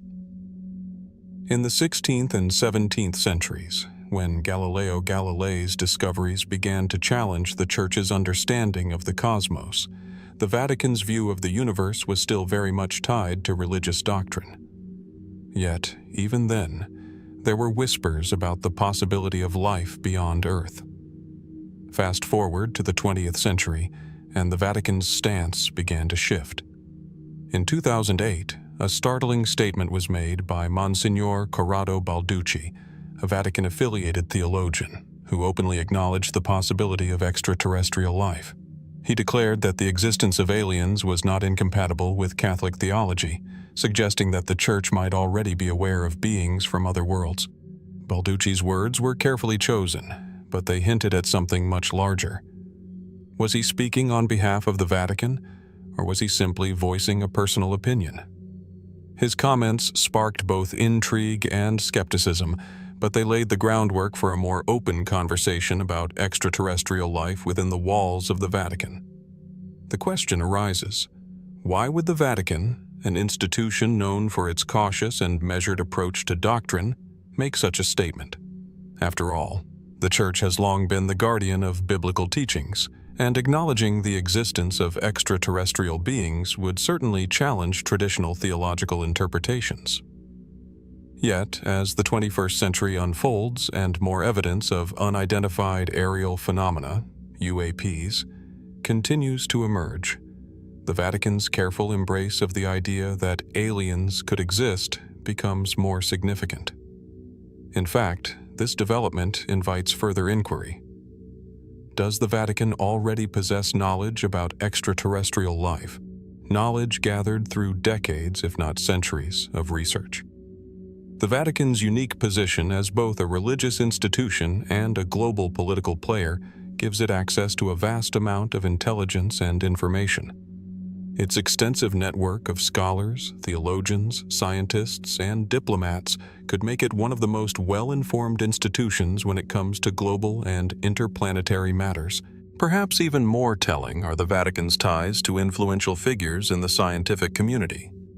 Over the years, prominent Vatican scientists, astronomers, and theologians have expressed curiosity about the possibility of life beyond Earth. One of the most intriguing examples of this is Father José Funes, the director of the Vatican Observatory, who in 2008, shortly after Balducci's statement, gave an interview where he acknowledged the possibility of extraterrestrial life. Funes explained that the discovery of alien life would not undermine the theological concept of creation, but could, in fact, enhance humanity's understanding of God's creation. His words, while not groundbreaking, revealed a much more open and accepting attitude toward the idea of extraterrestrial beings. But does the Vatican possess more than just an open-minded stance? Could there be documents or hidden information within its archives that detail encounters with extraterrestrial intelligence? As with many Vatican-related mysteries, the truth may be obscured by layers of secrecy and protocol. Could the Church's centuries-old archives hold evidence of alien contact, perhaps from the early Christian period or during the Renaissance, when reports of strange phenomena were rife? Could the Vatican have been in possession of such information for centuries, perhaps even protecting it from public knowledge for fear of the consequences it might bring? One compelling theory suggests that the Vatican has, in fact, been preparing for the eventual revelation of extraterrestrial life for many years. Perhaps the Church has long known that the disclosure of alien existence would radically alter human understanding of the divine and the cosmos. Could the Vatican be keeping this knowledge hidden to control the narrative and to protect its theological authority? In a world where belief systems are often shaped by the dissemination of information, could the Vatican's careful orchestration of extraterrestrial knowledge be part of a larger, more calculated strategy? Moreover, the possibility of alien life introduces even more profound theological questions. If extraterrestrial beings exist, what does that mean for the concept of original sin, salvation, and the divine plan? Would these beings be considered part of God's creation? Or would they be seen as a challenge to the very foundation of Christian doctrine? How would the Vatican reconcile its teachings with the existence of other intelligent beings, beings who may not adhere to the same moral and theological codes as humanity? As the Vatican remains an institution steeped in both secrecy and power, the truth about what it knows, if anything, about extraterrestrial life remains one of the most tantalizing mysteries of our time. The whispers of alien knowledge, hidden within the walls of the Vatican, continue to echo in the minds of those who wonder if the Church has been aware of the existence of otherworldly beings for far longer than the rest of us. The Vatican's stance on extraterrestrial life may remain a subject of careful deliberation, but as more evidence surfaces and more questions arise, the truth about the Vatican's knowledge may eventually be revealed if we are prepared to face it. And as the world grapples with the implications of such knowledge, we are left to wonder, what role does the Vatican truly play in the unfolding mystery of extraterrestrial life? What secrets does it still hold, and what truths remain locked away, awaiting their moment in the light? Beneath the grandeur of St. Peter's Basilica, amidst its soaring columns and ornate mosaics, lies a mystery that has intrigued scholars, theologians, and archaeologists for centuries. It is a mystery that delves deep into the very foundations of the Christian faith, touching upon the life of one of its most revered figures, St. Peter.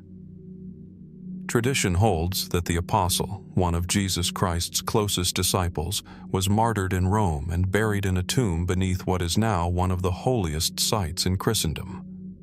But despite the countless investigations, the decades of excavation, and the millions of pilgrims who have passed through the basilica's doors, the question persists: can we truly claim to have found the remains of St. Peter? The tale begins in the early centuries of Christianity, during a time when the Roman Empire was both the seat of power and a cradle for Christian persecution. St. Peter, often depicted as the rock upon which the church was built, was believed to have been martyred in Rome around 64 AD, crucified upside down at his own request, as he deemed himself unworthy to die in the same manner as his Lord. His death, marked by the cruel hands of Roman authorities, set the stage for the creation of what would become a spiritual and physical monument to the apostles' legacy. According to the Church's official narrative, Peter's remains were initially buried in a simple tomb along the Vatican Hill, close to the circus where he met his end. But as Christianity grew in prominence, so too did the need to honor and commemorate this pivotal figure in the faith. Emperor Constantine, who converted to Christianity and legalized the faith, ordered the construction of a basilica over the site of Peter's burial. This monumental church, known today as St. Peter's Basilica, was built in the 4th century.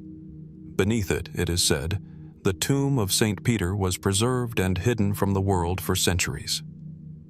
As centuries passed, the exact location of Peter's tomb became obscured.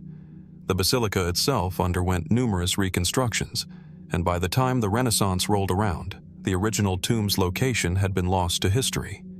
It was not until the 20th century that the hunt for the bones of St. Peter truly began to captivate the imagination of historians and archaeologists. In the 1930s, Pope Pius XI authorized a series of excavations beneath St. Peter's Basilica, hoping to uncover the apostles' remains. The search was methodical, led by a team of Vatican archaeologists who sifted through layers of earth, rock, and ancient stonework in search of something, anything, that could confirm the long-standing belief that the bones of Peter lay hidden beneath the church. What they uncovered was nothing short of remarkable. In 1940, the first significant discovery was made: a simple ancient tomb, bearing no inscription but marked with a clear Christian symbol, an image of a fish, one of the earliest Christian symbols for Christ. The tomb was located in a niche in the Vatican necropolis, an area directly beneath the main altar of St. Peter's Basilica. Within the tomb were fragments of bone, aged beyond recognition, along with other relics. Was this the tomb of St. Peter himself? The Vatican did not immediately confirm the identity of the bones. The excavation team found evidence suggesting that these remains could indeed belong to the saint, but they were careful not to jump to conclusions. Skeptics point to the lack of direct inscriptions or other identifying marks that would unmistakably link the tomb to St. Peter. The bones, if they indeed belonged to a man, were those of an older individual, consistent with the age Peter would have been at his death. Yet, this evidence alone was not enough to settle the debate. Over the years, the Vatican has maintained a cautious stance, allowing scholars to examine the remains without declaring a definitive conclusion. As the investigation continued, other tantalizing clues began to emerge. The tomb was positioned beneath a structure that seemed deliberately built to house it. The placement of the remains, along with the Christian symbols found nearby, suggested that this was not an ordinary burial. The tomb appeared to be a place of veneration, set apart from others in the necropolis, implying that the early Christians believed this was indeed the burial site of an extraordinary figure, someone of immense spiritual significance. Yet, for all the evidence suggesting the tomb's connection to St. Peter, questions remain. Were the bones truly his? How can we be certain that the remains belong to the apostle and not someone else? Some critics have suggested that the bones may have been moved over time, either by early Christians seeking to protect them from desecration, or even by the Vatican itself, which has long been known to hold some of the most sacred relics of the Church in its vaults. Others question whether the tomb could have been altered during the centuries of renovation and construction beneath St. Peter's Basilica. Perhaps one of the most intriguing aspects of the mystery is the nature of the Vatican's involvement in the search. While the Church has released some information about the excavation and its findings, much of the data remains tightly controlled. The Vatican's archives on the matter are not open to public scrutiny, and many questions about the specifics of the excavation have never been fully answered. Was the Vatican concealing information that might sway public opinion one way or another? Could it be that the bones discovered in the tomb are, in fact, not those of St. Peter, but instead a relic of some other saint, or even a fabricated connection meant to bolster the Church's claim to legitimacy? For some, the idea that the bones of St. Peter could be found beneath St. Peter's Basilica is more than just a theological question. It is a question of power and legacy. If the Vatican were to definitively confirm the remains as belonging to the apostle, it would further solidify its role as the guardian of sacred relics and its claim to be the rightful seat of the apostolic succession. The discovery would be a powerful validation of the Church's teachings, affirming its connection to the early foundations of Christianity. But what if the bones are not Peter's? What if the search for his remains has been an elaborate exercise in myth-making, a story crafted over centuries to preserve the Church's authority? As the investigation continues, we are left to wonder whether the bones of St. Peter will ever be definitively identified. Despite the meticulous research, the scientific analysis, and the compelling evidence gathered from the tomb, the question remains: can we truly say that we have found the remains of the first pope? And if we haven't, what does that mean for the many generations that have prayed in the shadow of St. Peter's Basilica, believing that the bones of their beloved saint lie within? The truth may be closer than we think, hidden beneath layers of history, but whether we will ever fully uncover it is another mystery altogether. The bones of St. Peter, if they exist, remain just one more of the Vatican's many unsolved mysteries, waiting for the day when the final chapter is written. In the heart of Rome, nestled beneath the shadow of the Vatican, there lies a place where history's darkest moments were sealed by fire. The Campo dei Fiori, now a bustling square with flower stalls and cafes, was once the site of one of the most notorious executions in history. On February 17, 1600, a man stood at the center of the square, his fate sealed by the very institution that held sway over the minds and souls of Europe, the Catholic Church. His name was Giordano Bruno, and his execution marked not just the end of his life, but the beginning of a profound philosophical and theological conflict that would echo through the centuries. Bruno was a man of extraordinary intellect and bold ideas, a figure who dared to challenge the rigid, dogmatic boundaries of the time.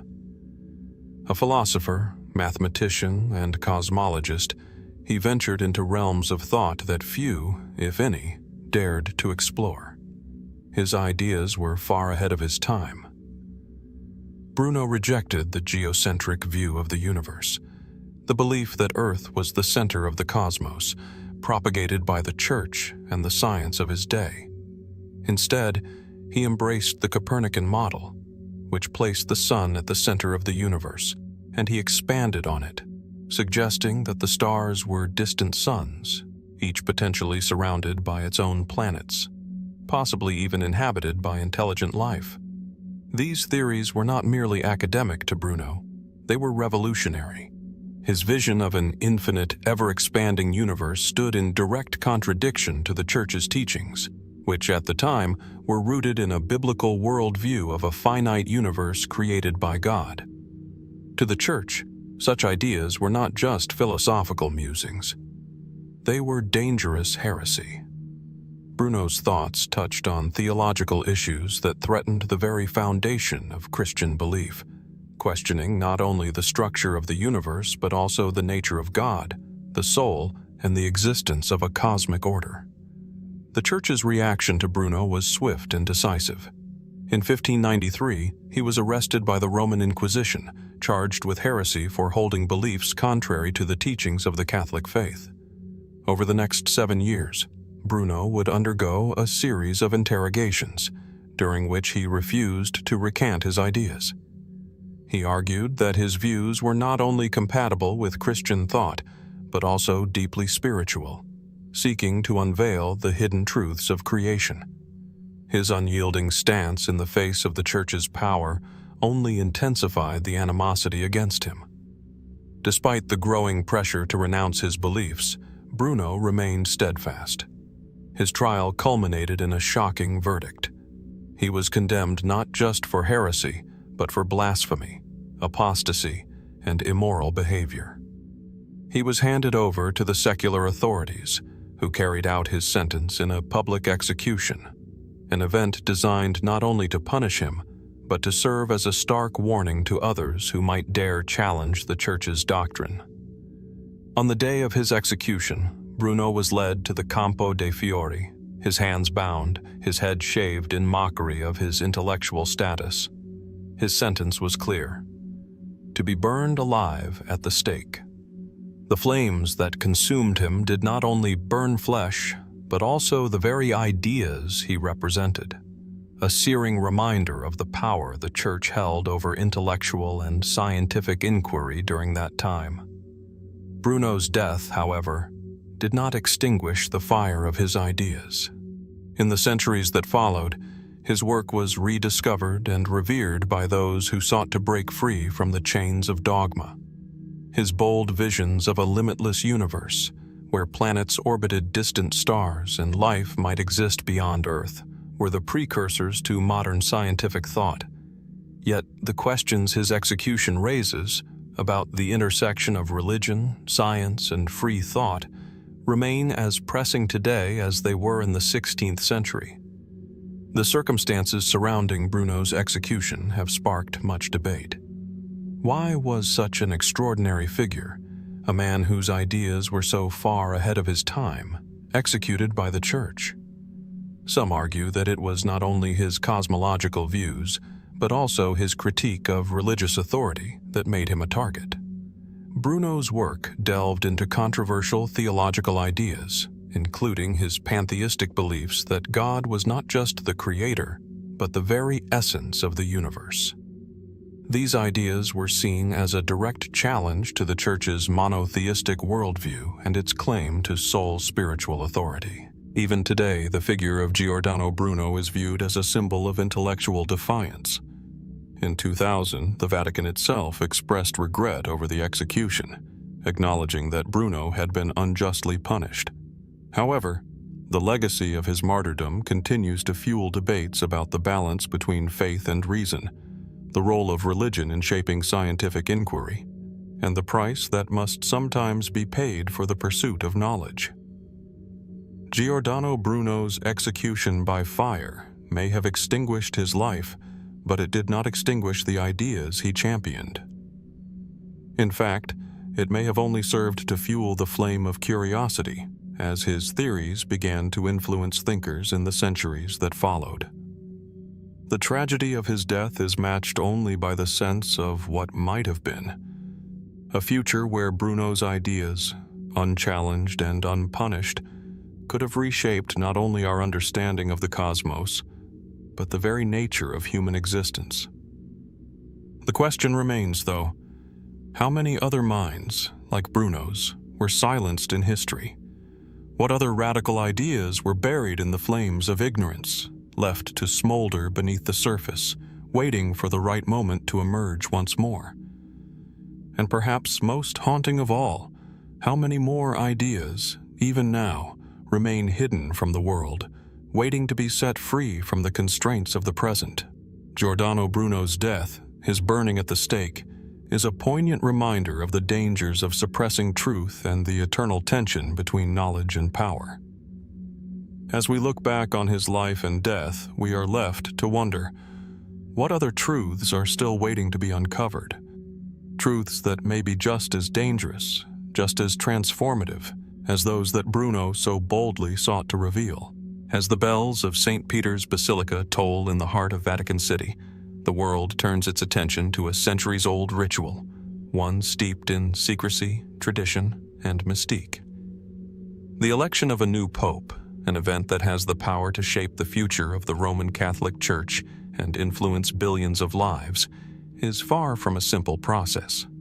Behind the scenes, a series of intricate rituals take place, each carrying centuries of meaning and history. But beneath the sacred smoke and secret votes, what mysteries lie hidden? What truths are obscured by the veil of tradition? At the center of this process is the Sistine Chapel, where the College of Cardinals, the Church's highest-ranking officials, gather to choose the new leader of the Catholic faith. Here, amid the awe-inspiring frescoes of Michelangelo and the echoes of history, the future of the papacy is decided. The conclave, as it is known, is an intensely private affair, with strict rules that ensure no one outside of the group can influence the outcome. The ritual begins in secrecy, with the cardinals, each one a candidate and a voter in the papal election, entering the chapel after a Mass of the Holy Spirit. The world watches from afar, but what transpires behind the closed doors is anything but public. For days, sometimes even weeks, the cardinals will meet in seclusion, engaging in intense debates and discussions, all with the single goal of choosing the right man to lead the church. And yet, despite the gravity of the event, there are few details known to the public about what happens in that sacred space. In the past, the papal elections were far more public, and the results were often influenced by political forces both inside and outside the church. But over the centuries, the process has become more insular and private, with a series of rituals designed to preserve the sanctity and secrecy of the election. The voting itself is a sacred act, one that carries with it deep spiritual significance. Each cardinal casts his vote, writing the name of his chosen candidate on a small slip of paper, which is then placed into a chalice. The results are then counted, and the names are tallied in a process that is as mysterious as it is reverent. One of the most famous aspects of this process is the ritual known as the Habemus Papam, the moment when the new pope is revealed to the world. After the election, the cardinals retire to a secluded room, and the new pope is formally announced. The moment is marked by the appearance of white smoke billowing from the chimney of the Sistine Chapel, a signal that a new pope has been chosen. This sacred smoke, seen by millions around the world, is an ancient symbol of divine confirmation, as though the heavens themselves are blessing the choice of the College of Cardinals. But what of the smoke that precedes it? Before the white smoke, there is black smoke, a sign that the cardinals have failed to reach a consensus. This black smoke, which has appeared countless times throughout history, is a symbol of the uncertainty and tension that often accompanies the election process. For days, the cardinals will vote, their decisions often shrouded in mystery. And as the black smoke rises, so too does the speculation, the rumors, and the anticipation of when the election will finally be resolved. As the white smoke finally rises, the world waits in collective, breathless anticipation. The announcement of the new pope is a moment of immense significance, not just for the church but for the world. The man chosen to wear the papal crown will not only lead the spiritual lives of over 1 billion Catholics, but also wield significant influence on political, social, and moral issues that extend far beyond the walls of the Vatican. And yet, the true nature of this election, its motivations, and the forces at play behind closed doors remain hidden from the public eye. Throughout history, papal elections have often been a battleground of power, with cardinals vying for influence and support. While the Church has long maintained that the election of the Pope is a purely spiritual matter, the reality is far more complex. Political alliances, both within the Vatican and beyond, have shaped the outcomes of many elections. Some argue that the Church, over the centuries, has been just as much a political institution as a religious one, with each papal election reflecting the changing power dynamics of both the ecclesiastical world and the wider global stage. One such moment of political intrigue occurred during the papal election of 1978, when the sudden death of Pope Paul VI set off a scramble to choose his successor.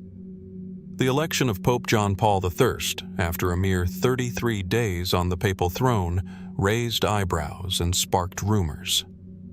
His unexpected death, coupled with the speed at which he had been chosen, led to questions about the true nature of the election process.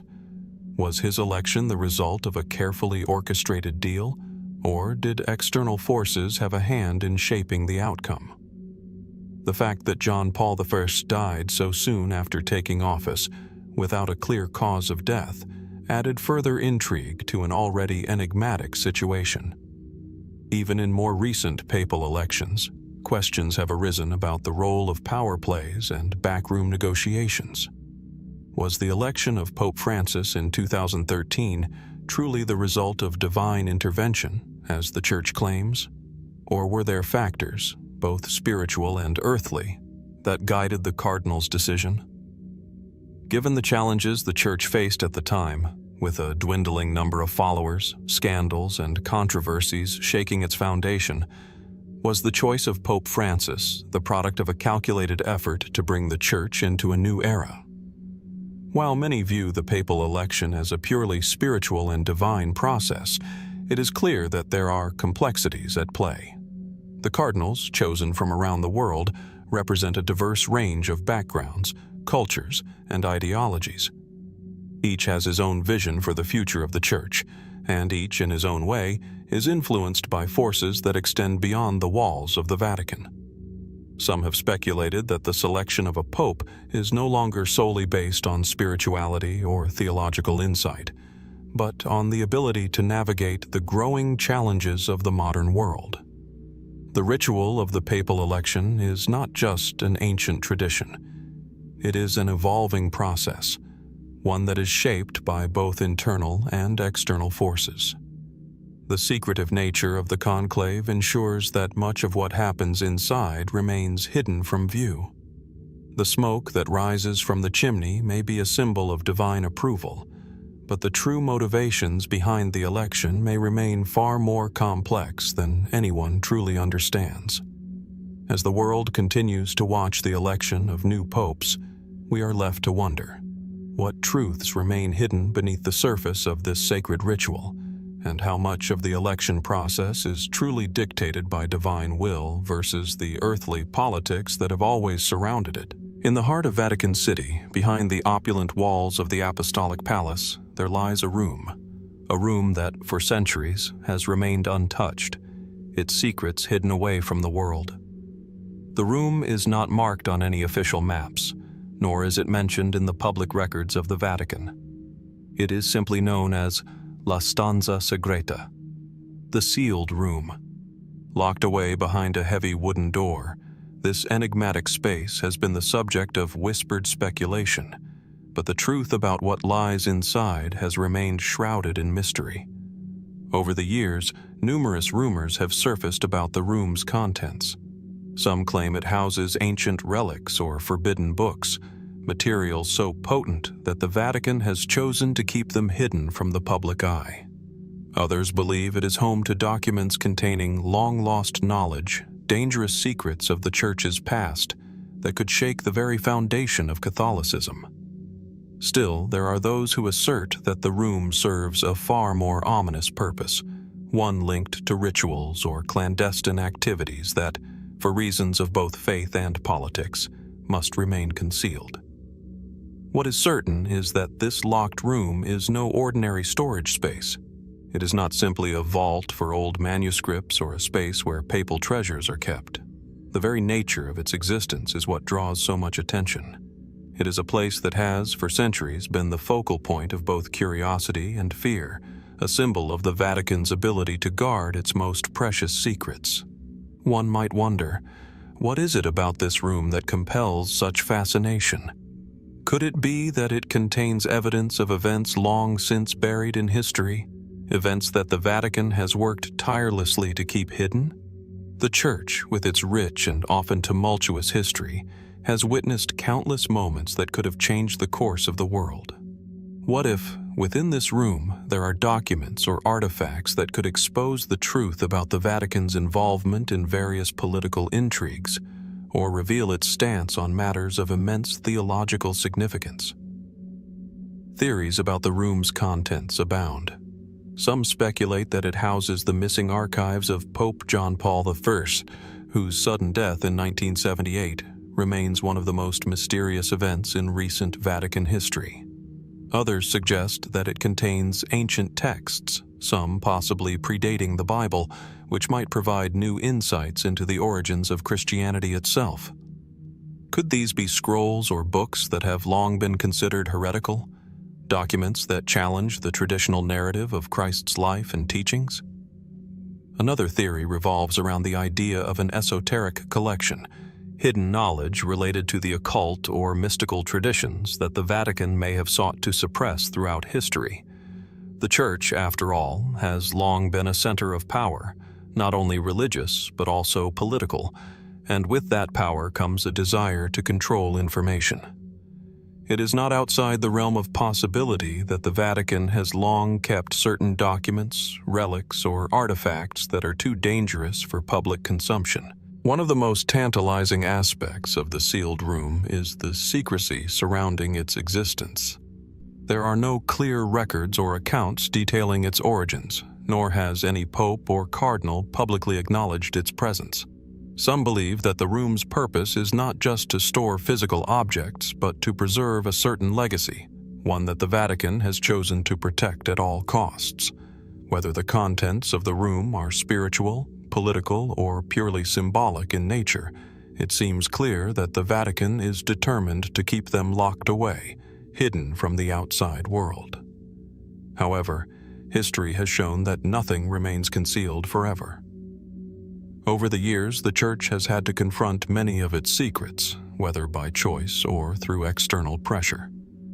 From the exposure of the Vatican's role in global politics during World War II to the ongoing scrutiny of its handling of clerical abuse cases, the Church has seen its veil of secrecy slowly begin to erode.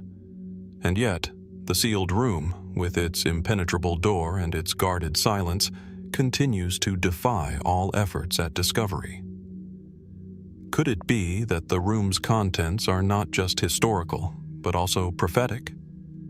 Some speculate that it is not merely the past that is hidden within its walls, but also the future. Records of prophecies or messages that could potentially change the course of history. The Vatican has long been associated with the idea of divine knowledge, with popes and cardinals being seen as guardians of God's will on earth. Could there be writings within the sealed room that foretell events yet to come, possibly offering insight into the Church's future, or even the fate of the world itself? There are other more speculative theories as well. Some wonder if the room has connections to the Vatican's involvement in esoteric practices, secret societies, or even extraterrestrial matters. The idea that the Church has knowledge of beings beyond Earth, or that it has uncovered ancient knowledge about the cosmos, is one that continues to intrigue certain circles. Could this room contain evidence that the Vatican has known about extraterrestrial life for centuries, but has chosen to keep it hidden?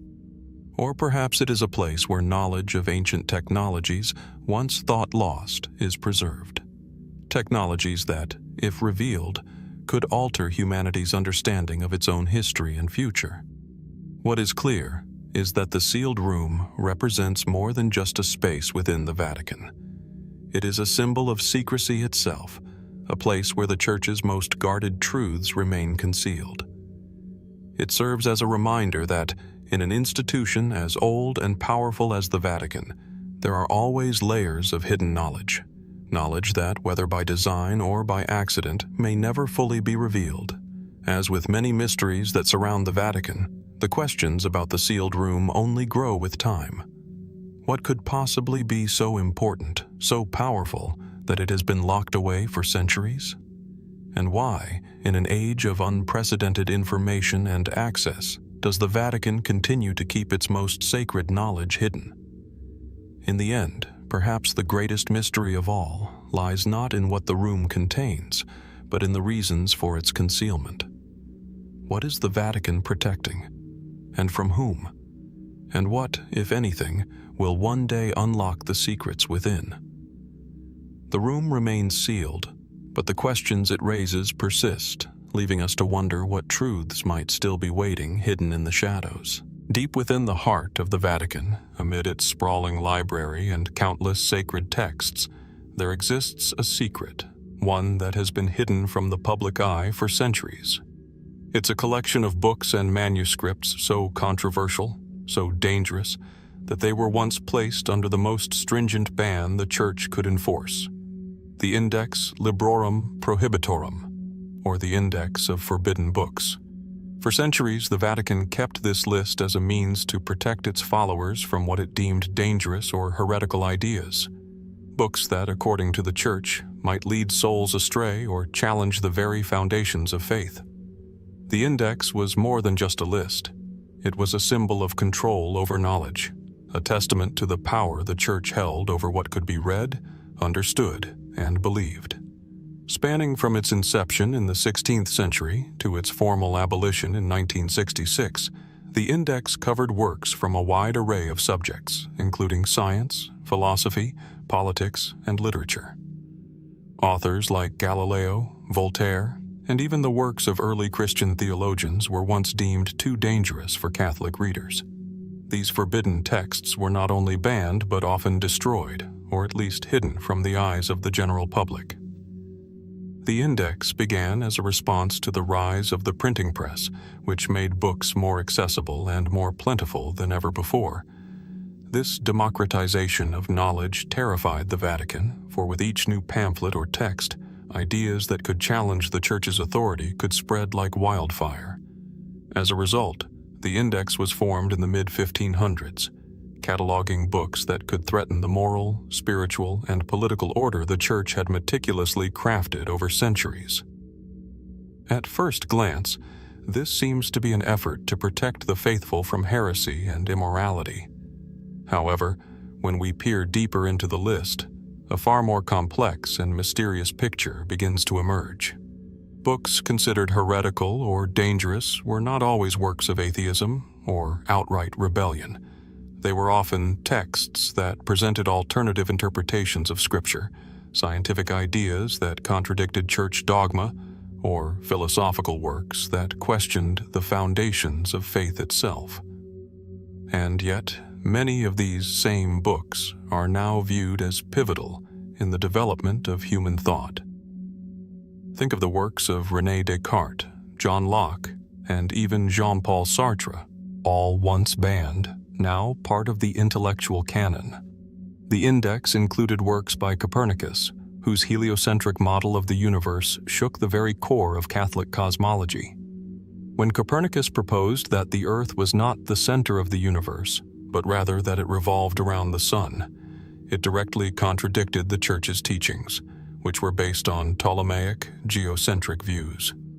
The Vatican, unable to reconcile science with faith, condemned his theory and placed his book De Revolutionibus Orbium Coelestium on the index in 1616. Ironically, Copernicus's theories would later pave the way for the scientific revolution, yet for over 3 centuries they were banned from Catholic readership. Another infamous name on the index is that of Galileo Galilei.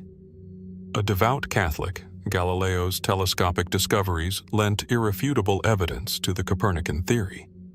His book, Dialogue Concerning the Two Chief World Systems, was placed on the index in 1633 after Galileo was tried by the Roman Catholic Inquisition and found guilty of heresy. The trial's outcome is often remembered as one of the Church's greatest missteps, as it directly confronted scientific truth with religious dogma. While the Church would later absolve Galileo, his books remained forbidden for centuries. But beyond the realms of science and philosophy, the index also cast its shadow over literature. Works like Voltaire's Candide, which satirized religion and politics, or the Communist Manifesto by Karl Marx, which criticized the social order and class structures, were banned not only for their ideas, but for their revolutionary spirit. These books posed a direct challenge to the established power structures, the Church included, and for this reason, they were denied to those within Catholic jurisdictions. As the list grew, it became more than just a tool for protecting the faithful. It became a tool for controlling them. The Vatican's ability to decide which books were acceptable and which were not, which ideas could be thought and which could not, placed it in a position of immense power. The index was not only about what could be read, it was about who could read it and what that reading could lead to. This control over intellectual and spiritual development left many wondering, Was the Church simply trying to safeguard its followers from false teachings, or was it using the index to maintain an iron grip on knowledge and thought, and by extension, on society itself? Then, there are the books that were not even listed on the index. These are the texts that were either never discovered or were intentionally kept hidden for reasons that may never be fully understood. The Vatican's archives, still one of the most secretive collections of documents in the world, might hold many of these lost or suppressed works. Ancient manuscripts that could rewrite history, challenging everything we know about religion, science, or politics, may still be locked away in the shadows. Could it be that these books contain truths that the Vatican still fears to release, knowing that their revelations would change the course of history? Or perhaps they are just fragments of an ancient past too dangerous to reveal. In 1966, the Vatican formally abolished the Index of Forbidden Books. The reasons for this change are still a matter of debate. Some suggest that it was simply a response to the changing world, one in which censorship no longer had the same power. Others point to the Vatican's desire to focus more on pastoral care than intellectual control, acknowledging that faith could no longer be confined by the rigid boundaries once enforced. But the end of the index raises a question. If the Vatican no longer maintains such a list, does that mean that all books are now permissible for Catholic readers? Or are there still hidden agendas, with some texts remaining too dangerous to be fully disclosed? While the index may be gone, the spirit of censorship and secrecy remains in certain corners of the Vatican, where rumors of lost books and hidden knowledge continue to circulate. The question still lingers. What truths lie within these forbidden texts, and why were they considered so dangerous in the first place? Perhaps, in the quiet corners of the Vatican's archives, these books still rest, waiting to reveal their secrets. And so, the mystery endures. The index may have been abolished, but the allure of what was once forbidden, what remains hidden, continues to captivate our imagination. Perhaps one day, the doors to these secrets will finally be opened. But until then, we can only wonder what truths remain locked away in the Vatican's deepest vaults. Beneath the majestic spires of St. Peter's Basilica and within the hallowed walls of the Vatican, there exists a hidden world, one that operates in the shadows of faith and fear. It is a world that few speak of openly, yet its presence is undeniable. The realm of exorcisms. For centuries, the Vatican has maintained a secretive and profound connection to this ancient practice, a practice that stands at the crossroads of religion, the supernatural, and psychological phenomena. What begins as an act of spiritual warfare quickly plunges into a deep, unsettling mystery, one that raises more questions than it answers. At its heart, the rite of exorcism is an ancient ritual. It is rooted in the belief that some forces, whether demonic, malevolent, or supernatural, can possess the human body and spirit. Historically, this practice has been conducted by priests, called exorcists, who, armed with sacred prayers, holy relics, and unwavering faith, work to drive out the evil that has taken hold of the afflicted. But as the centuries have passed, exorcism has become more than just an ancient ritual. It has transformed into something mysterious, a shadowy practice that sits on the precipice of belief and skepticism. The Vatican's involvement in exorcisms dates back to the early centuries of the Church. Throughout history, the Church has been reluctant to talk about its exorcism practices, treating them as part of its darker and more secretive side. In fact, for many years, the Vatican had a strict policy of silence surrounding exorcisms, leaving them in the hands of local priests rather than anointed bishops. This air of secrecy only intensified the curiosity and speculation surrounding the Church's role in exorcism, drawing the attention of both believers and skeptics. One of the most famous aspects of Vatican exorcisms is the Rituale Romanum, the official Roman Catholic ritual for performing exorcisms. Published in 1614 and revised in 1999, this manual outlines the steps that priests should take in the process of exorcising evil spirits. While the ritual itself may appear archaic and formal, it carries with it a heavy spiritual weight, as it is believed to hold the power to combat the most sinister forces. But what about the reality of these exorcisms? What happens when the formalities and prayers are set aside and the battle between good and evil becomes tangible, real, and frightening?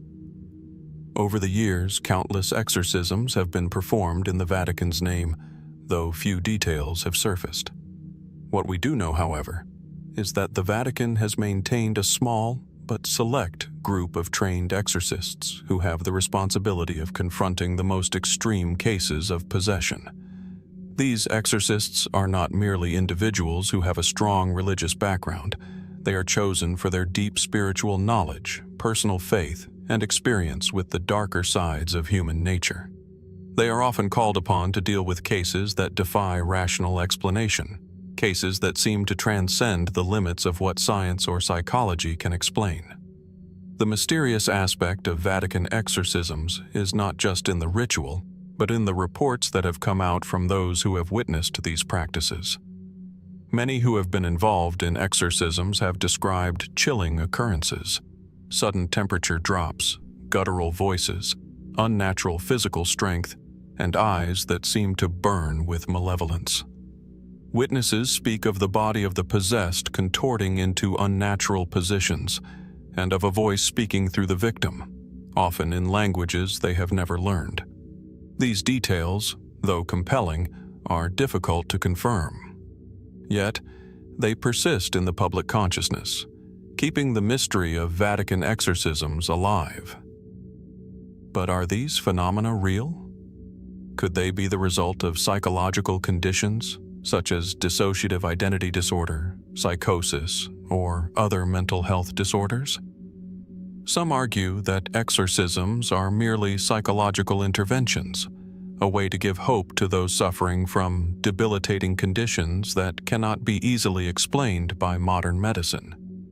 Skeptics assert that many cases attributed to possession could, in fact, be the result of untreated psychiatric disorders, trauma, or even the power of suggestion. However, there are those who hold fast to the belief that what the exorcists perform is something far beyond the realm of science. They argue that the physical and psychological manifestations described by those who have witnessed exorcisms can't be explained away by simple diagnoses. The power of faith and the intervention of divine forces, they say, are the only plausible explanations.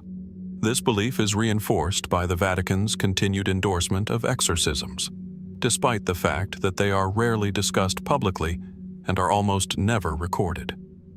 The Church has long held that it is better to maintain silence on the matter, as the process itself is sacred and should not be exploited or sensationalized. There are also those who question why the Vatican continues to support exorcism practices when many modern religions have abandoned or rejected them. The Vatican's response is simple. Exorcism remains an important part of the Catholic faith because it addresses the very real, very human battle against evil. The Church, in its most profound understanding, sees exorcism as a necessary tool to combat a force that is not merely metaphorical, but deeply spiritual. One of the more chilling aspects of Vatican exorcisms is the question of whether these cases are more than just acts of faith. They may be part of something far darker, something hidden. While the Vatican has rarely discussed specific cases in public, rumors persist of certain exorcisms that have had unusual, unexplained outcomes. Some accounts suggest that certain exorcisms have been linked to a far-reaching network of hidden knowledge, ancient relics, or artifacts that remain concealed within the Vatican's most sacred walls. Could it be that some of these possessions and exorcisms are not isolated incidents, but part of a greater, concealed history? Are there things, both seen and unseen, that the Vatican is still not ready to reveal? The unsettling nature of exorcism, combined with the Church's reluctance to divulge details, continues to fuel speculation. There are whispers that certain exorcisms were performed not just to rid individuals of evil, but to protect or recover certain items of profound spiritual significance. These rites may have extended beyond personal possession and into a realm that we can barely fathom, one that intertwines religious belief, ancient artifacts, and possibly even secrets of the Church itself. As we probe deeper into the Vatican's involvement with exorcisms, we find ourselves asking more questions than we can answer. Are these ancient rites an attempt to control forces beyond our comprehension, or is there something more to be discovered? The truth may lie locked away in sacred archives, in whispered prayers and hidden texts. And as long as the Vatican remains silent, the mystery of these dark rites will continue to haunt the edges of our understanding, lingering in the shadows. What secrets, if any, remain buried in the Vatican's exorcism practices? What truths could still be waiting to emerge from the darkness? Only time will tell. Until then, the rites of exorcism remain a quiet, enigmatic part of the Church's legacy, shrouded in mystery and spiritual intrigue. Beneath the weight of history, the Vatican remains a powerful, enigmatic presence, its influence spanning centuries, shaping both the spiritual and the geopolitical landscape. Yet there is one chapter of the Vatican story that remains particularly shadowed, one that intertwines faith with espionage and the sacred with the sinister. The Vatican's role during World War II has long been a subject of intense speculation and intrigue. Its involvement in global intelligence operations, hidden in plain sight beneath the shadow of the cross, has raised questions about the Church's true stance during one of the darkest chapters in modern history. In the heart of Rome, under the gaze of the towering St. Peter's Basilica, the Vatican stands as a symbol of religious devotion, but it is also a fortress of secrets. During the years of the Second World War, as Europe was engulfed in chaos, the Vatican played a complex, clandestine role. Officially, the Holy See declared itself neutral, steadfast in its commitment to maintaining an independent position in the face of Axis and Allied powers. But beneath this public neutrality, many historians now believe the Vatican was far from uninvolved. In fact, some argue that it became a hub for secret intelligence operations, its influence woven into the tangled web of wartime espionage. The Vatican's involvement in intelligence is thought to have been multifaceted, operating on both a direct and indirect level. The Pope at the time, Pius XII, has been at the center of much of this controversy. While he maintained a public stance of neutrality, some claim that he privately engaged in covert diplomacy and intelligence gathering on behalf of the Allies. Was this a simple act of protection for the Catholic Church and its followers? Or was the Vatican using its unique position to manipulate the course of the war for its own ends? One of the most intriguing aspects of the Vatican's wartime involvement centers around its role in the complex network of escape routes for Nazis and other war criminals, routes that would later become known as the rat lines. These escape networks were used to transport high-ranking members of the Nazi regime, including doctors, scientists, and officers, out of Europe and to South America, primarily Argentina, where they could live freely. The Vatican's involvement in this network remains a point of contention, with some historians suggesting that the Church may have either turned a blind eye to or actively assisted these escapes. The notion of the Vatican's complicity in helping Nazis flee justice has long been a source of controversy. While there is no direct evidence proving the Vatican's active participation, there are numerous accounts of individuals who claim to have witnessed the Church's involvement. The Vatican's unique position, its widespread network of clergy across Europe, and its diplomatic neutrality made it an ideal conduit for those seeking to avoid capture. But why would the Vatican, a religious institution sworn to peace and justice, aid in the flight of war criminals? Some argue that the Church's actions were motivated by a desire to preserve its influence and power in the wake of the war's devastation. With the rise of the Soviet Union and the spread of communism in Eastern Europe, the Vatican may have seen the Nazis as a lesser evil, viewing the communist threat as one that could potentially undermine its spiritual and temporal authority. Others contend that the Church's actions were driven by a more pragmatic desire to protect its own clergy, especially those who had worked under Nazi occupation. In this light, the Vatican's involvement in the rat lines could be seen as an attempt to safeguard its own institutional interests. However, the Vatican's intelligence operations during the war were not solely focused on protecting Nazis. According to some sources, the Holy See also engaged in intelligence gathering on behalf of the Allies. The Vatican, with its extensive network of clergy and diplomats around the world, was uniquely positioned to monitor Nazi movements, track the locations of key figures, and provide critical information to the Allied powers.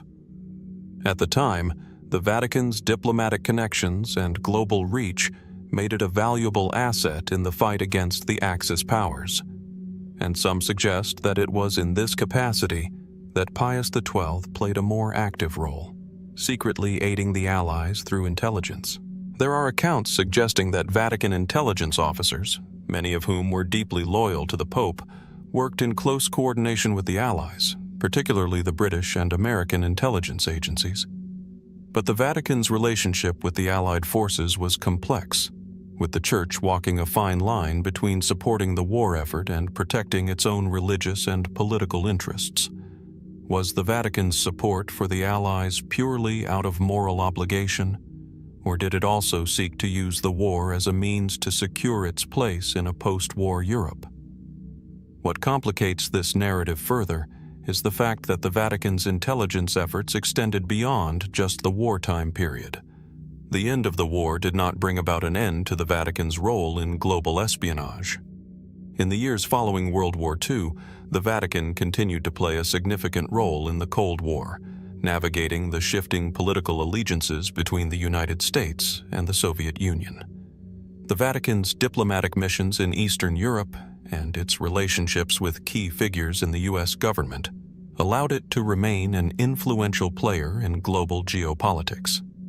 It is said that, much like during the war, the Vatican continued to act as a subtle but powerful force behind the scenes, gathering intelligence and shaping political outcomes to suit its interests. Yet, despite all these claims, much of the Vatican's involvement in WWII intelligence remains shrouded in secrecy. The details of its operations, whether in aiding the escape of war criminals or gathering information for the Allies, are still largely unknown. The Vatican, ever protective of its image and its archives, has not publicly disclosed the full extent of its wartime activities. The mysteries surrounding the Vatican's role in World War II are buried deep within classified documents and undisclosed files, documents that remain sealed, their contents hidden from public view. This secrecy only adds to the intrigue. The Vatican, with its vast network of spies, diplomats, and clandestine connections, has long been the subject of speculation. Was the Church a silent observer of history, as it claims, or was it a silent orchestrator behind the scenes, pulling strings to influence the course of events? What role did the Vatican truly play in shaping the outcomes of the war? Was the Church's influence a force for good, or was it entangled in darker dealings, quietly pushing its own agenda? As we continue to explore the Vatican's complex and often mysterious role in World War II intelligence, we are left with more questions than answers. What truths remain buried in the shadows of history? Only time, and perhaps the eventual release of Vatican archives, will reveal the full extent of the Holy See's involvement in one of the most tumultuous periods of the 20th century. Nestled in the vast and barren landscape of the Arizona desert, far from the sprawling streets of Vatican City, lies a seemingly inconspicuous structure, an observatory with a history far more mysterious than its modest appearance would suggest. The Vatican Observatory, as it is formally known, is one of the oldest astronomical research institutions in the world, yet its role, especially in relation to the Vatican's often secretive agenda, remains largely veiled in mystery. Built in the 1930s, the observatory was established not just as a place for scientific exploration, but as a bridge between faith and reason. Located at the summit of Mount Graham, a sacred site for Native American tribes, the observatory provides a vantage point like no other. High above the city lights and urban noise, its telescopes reach into the infinite abyss of the cosmos, charting stars, planets, and celestial bodies with a precision unmatched by most other institutions. It's here, far from the papal throne, that a different kind of knowledge is pursued, a knowledge that some believe may hold the answers to questions too large for earthbound minds. While the Vatican Observatory is widely regarded as an important research institution, its existence in the remote desert raises intriguing questions. What, exactly, is the Vatican searching for in the vast expanse of the universe? The connection between an institution devoted to faith and an observatory dedicated to the cold science of astronomy may not seem immediately apparent. Yet the Vatican has long maintained that the study of the cosmos is inherently linked to the study of God's creation. For centuries, church scholars and scientists have delved into the mysteries of the universe, seeking to reconcile religious doctrine with scientific discovery. But what if the Vatican's interest in the cosmos goes deeper than mere academic inquiry? The observatory, like many of the Vatican's institutions, operates under an air of secrecy. While its work is ostensibly dedicated to research and the pursuit of knowledge, there are whispers of darker, unexplained agendas at play. Some speculate that the Vatican may have more than just scientific goals in mind. Given the Church's long history of protecting sacred knowledge, could the observatory be hiding a deeper purpose? Could it be watching, not just the heavens, but something else? Something far more inexplicable and, perhaps, even extraterrestrial. One of the more intriguing aspects of the Vatican Observatory is its involvement with the powerful telescope on Mount Graham. This telescope, known as the Large Binocular Telescope, LBT, is one of the most advanced in the world, capable of observing distant galaxies, stars, and objects beyond our solar system. But what exactly is the Vatican hoping to uncover in the far reaches of space? Is the Church simply seeking answers to scientific questions, or is there a more hidden agenda at play? Some have pointed to the Vatican's historical role in covering up sensitive information, whether related to biblical texts or the actions of the Church in centuries past. Could the Vatican Observatory be involved in a search for something that is better left undiscovered? There have been rumors that the observatory has been used to monitor unusual or unexplained phenomena in the sky, objects that defy scientific explanation, such as unidentified flying objects, UFOs, or otherworldly anomalies. While the Vatican officially dismisses such claims, there is an undeniable connection between the observatory's location, its technology, and the unanswered questions that linger in the dark expanse of space. Adding to the mystery is the controversy surrounding Mount Graham itself. The site of the observatory is considered sacred by several Native American tribes, who view the mountain as a spiritual hub, a place where the earth meets the heavens. Their opposition to the construction of the observatory was fierce, yet despite protests, the Vatican secured permission to build. The question remains, why did the Vatican choose this particular spot? Was it merely a scientific consideration, or was there something more significant about Mount Graham that attracted the Vatican's interest? Some have speculated that the mountain's unique geographical and spiritual significance may have been a driving factor in the decision to build the observatory here. After all, if the Vatican were seeking something more profound than just knowledge, this could be the perfect place for such a mission. But what exactly could the Vatican be looking for in the sky? As with many of the Vatican's mysterious actions, there are no clear answers. The concept of extraterrestrial life has been a topic of debate within the Church for centuries. While the Vatican has made public statements acknowledging the possibility of life beyond Earth, it has always maintained a cautious approach.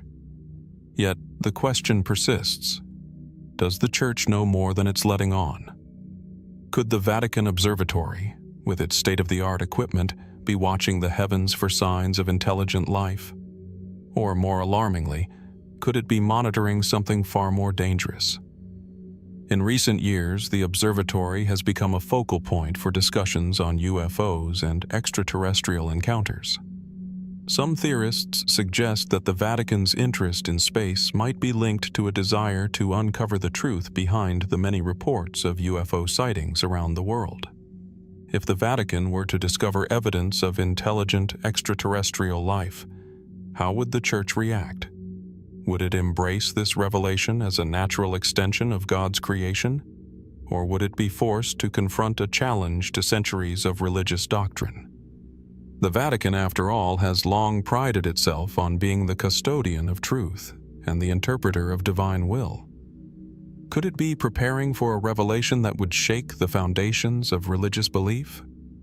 As the Vatican Observatory continues its work in the Arizona desert, the questions surrounding its true purpose remain unanswered. Is the Church merely conducting research, or is it seeking something more profound? The vastness of space holds countless mysteries, and as humanity pushes the boundaries of what we know, there may be answers out there that could change the course of history. Whether the Vatican is on the verge of uncovering these answers, or if it is already aware of secrets that we have yet to comprehend, remains an open question. As we peer into the cosmos, we are reminded of our own place in the universe, a speck of dust in the grand expanse of time and space. But as the Vatican gazes upward, what do they see? What truths might they be uncovering, hidden beneath the stars, waiting to be revealed? The answers may lie just beyond our reach, lingering in the quiet corners of the universe as the Vatican continues to search the skies, silently keeping watch over the secrets that lie hidden in the heavens. Deep within the heart of the Vatican's archives lies a collection of documents that could ignite both historical and theological fires. These documents, meticulously stored for centuries, contain some of the most damning and secretive records in Catholic history, the files of the Inquisition. While many of these records have been hidden from public view, a few have found their way into the light. What truths might they reveal about one of the most infamous institutions in history? The Inquisition, often regarded as the dark chapter of Catholic history, was a centuries-long campaign against perceived heresy. From the 12th century onwards, the Vatican's clergy sanctioned a vast and terrifying operation aimed at eradicating what they saw as threats to the Church's authority. Under the cloak of divine authority, inquisitors conducted trials, torturing suspected heretics into confessions, and sometimes sentencing them to burn at the stake. It was an era where the sacred and the sinister coexisted, where accusations of heresy could be lodged without evidence, and where entire communities could be targeted by the Church for merely questioning its teachings. While many records of the Inquisition have been destroyed over the centuries, some still remain, carefully stored within the Vatican's secretive walls. But why keep such records hidden for so long? The Vatican, over the years, has released some of these documents, but with great reluctance.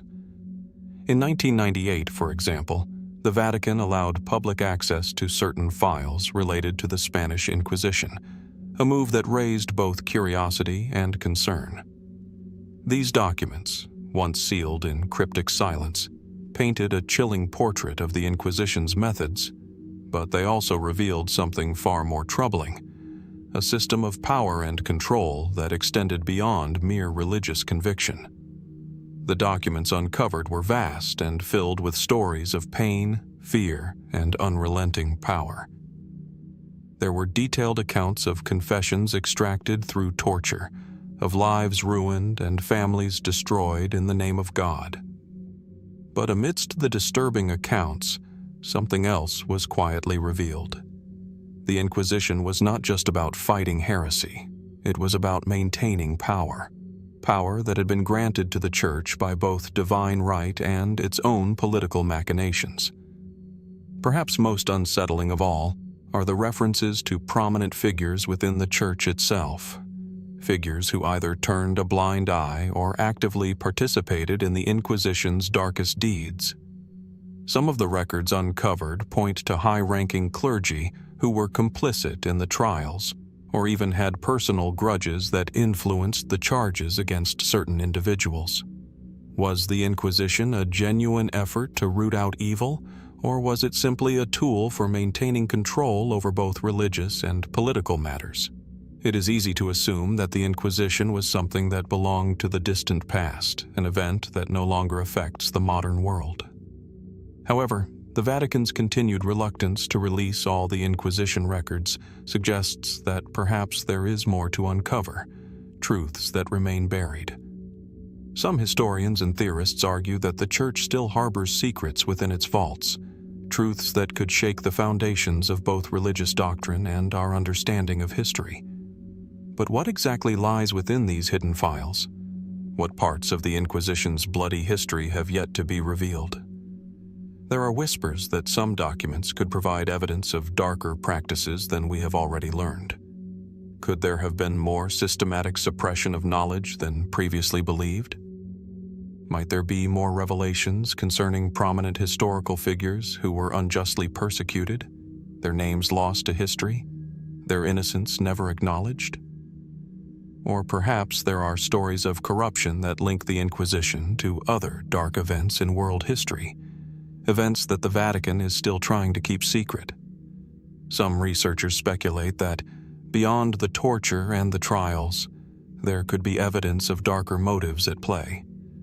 Could there have been attempts by certain church officials to control or manipulate scientific discoveries, philosophical movements, or even entire nations? The Inquisition, after all, was not limited to a single country or region. The records suggest that the reach of the Inquisition was global, touching distant corners of the world. But why, after so many centuries, does the Vatican continue to shield these records from the light of day? In a world where information is more accessible than ever, it seems almost paradoxical that the Vatican would continue to guard these documents so carefully. Could there be something in those files that, if made public, could change the course of history? Is the Vatican still afraid of the consequences, even in this modern age of transparency and accountability? As we continue to peer into the secrets of the Vatican, we are faced with the unsettling question of what the Church has yet to reveal. The files of the Inquisition are a powerful reminder of a time when the Vatican wielded immense power over the lives of ordinary people, when accusations of heresy could mean torture and death. But the truth of those dark times remains clouded, obscured by centuries of silence, and only a handful of scholars have been allowed to peek behind the curtain. Perhaps it is not just the Church's complicity in these atrocities that it seeks to hide, but the far-reaching effects that the Inquisition may have had on history itself. After all, some argue that the Inquisition was not only about religious control, but about controlling knowledge, what was allowed to be known and what was to remain hidden. Could the suppression of certain texts, ideas, or individuals during the Inquisition have shaped the course of science, politics, and culture for centuries? The mystery of the Inquisition records and the secrets they contain remains unresolved. As the Vatican continues to release small portions of these files, each document raises more questions than answers. What truths lie buried in the pages of those fire-stained records? What will be uncovered next, and what will remain hidden in the shadows? Until the Vatican fully opens its vaults, the true extent of the Inquisition's dark legacy remains a mystery, one that continues to shape both the Church and the world it helped shape. As we look toward the future, we may wonder, will the Vatican ever truly open the doors to these files? Or will the Inquisition and all its secrets remain locked away in the shadowy corners of history? Only time will tell. The story of the Knights Templar is one of the most enduring and enigmatic in history. Although their legacy has been obscured by centuries of intrigue, secrecy, and betrayal, their influence still echoes through the annals of both the Vatican and the world. From their meteoric rise as elite warriors and financiers during the Crusades, to their sudden and mysterious fall from grace, the Templars' connection to the Vatican remains shrouded in mystery. It begins in the early 12th century, during a time when the Holy Land was a battleground between Christian and Muslim forces. The Templars were formed, ostensibly to protect Christian pilgrims traveling to Jerusalem, and were soon granted unprecedented power and wealth by the Church. The order's members, sworn to poverty, chastity, and obedience, became an unstoppable force, both on the battlefield and in the banking halls. They developed a sophisticated financial system that allowed them to transfer large sums of money across Europe, laying the groundwork for modern banking institutions. Yet, despite their immense wealth and power, the Templars' relationship with the Vatican was anything but straightforward. On the surface, the Templars were allies of the Church. Their religious zeal and commitment to protecting Christendom made them heroes in the eyes of many. But behind closed doors, their growing influence stirred unease within the Vatican. The Templars had become more than just a military order. They had established a vast network of castles, estates, and banking operations that made them one of the wealthiest and most powerful organizations in Europe. It was said that the Templars could not be touched, not even by kings or popes. Yet, as with many powerful entities, the seeds of their destruction were planted long before their downfall. In 1307, the Templars suddenly became the target of a coordinated campaign of persecution led by King Philip IV of France. In a dramatic turn, the king, heavily indebted to the Templars, sought to erase his financial obligations by accusing the order of heresy and treason. With the Pope, Clement V, under his influence, the Templars were rounded up, imprisoned, and tortured into confessions of unspeakable crimes. The public trial and execution of the Templar Grand Master, Jacques de Molay, in 1314, marked the brutal end of the order, but it also raised more questions than it answered. Why did the Vatican, which had long been a staunch supporter of the Templars, suddenly turn against them? Was the Church simply a pawn in the hands of secular rulers like King Philip, or was there something deeper at play? Some historians speculate that the Vatican's complicity in the Templars' destruction was driven by fear of their power that was rivaling that of the Church itself. But what was the real reason behind the fall of the Templars? Were the charges of heresy and corruption true, or were they a convenient excuse to strip the order of its immense wealth and influence? The Vatican has remained tight-lipped on this issue, but the unanswered questions only add to the intrigue. Was there a hidden agenda within the Church to suppress the Templars' knowledge? And if so, what was so dangerous about it?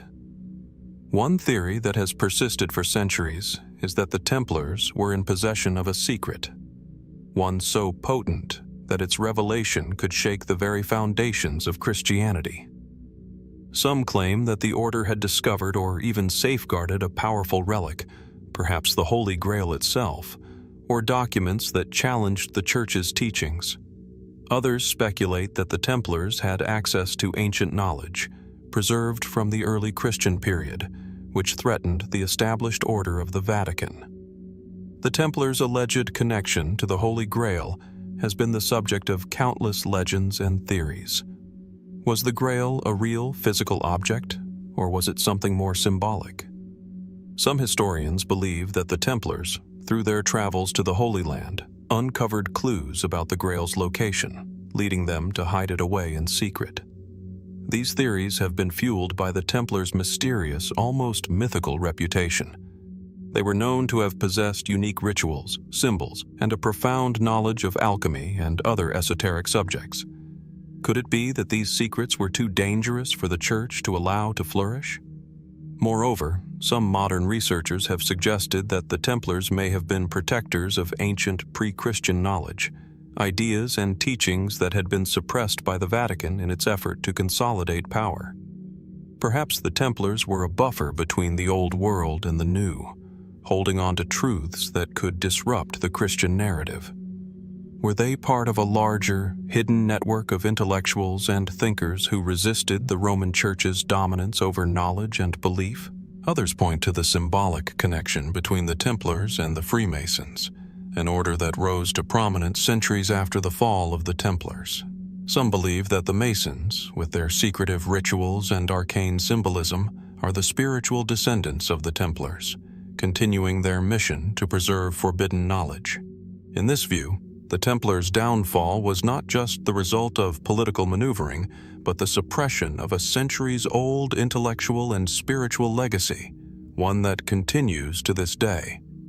Despite their fall, the legacy of the Templars endures. Their symbol, the red cross on a white shield, remains one of the most recognizable and iconic in the world. Their story has been romanticized in books, films, and documentaries, fueling the myth that they were protectors of ancient knowledge and secret truths. But as with many legends, the line between truth and fiction remains blurred. The mystery of the Templars, their sudden rise to power, and their equally sudden fall, invites us to question what we think we know about history. Was the destruction of the Templars a political necessity, or was it part of a larger, hidden war over knowledge and power? What truths about the Templars' beliefs and practices remain buried, even today? The Vatican, for its part, has never fully addressed the Templars' role in history, and the full extent of their influence remains unknown.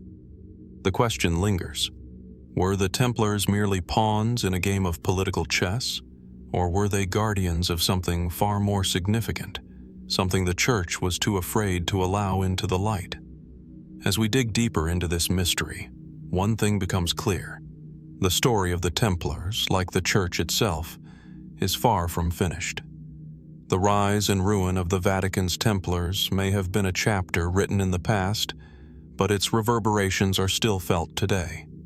What was lost, and what might still be hidden, remains to be uncovered.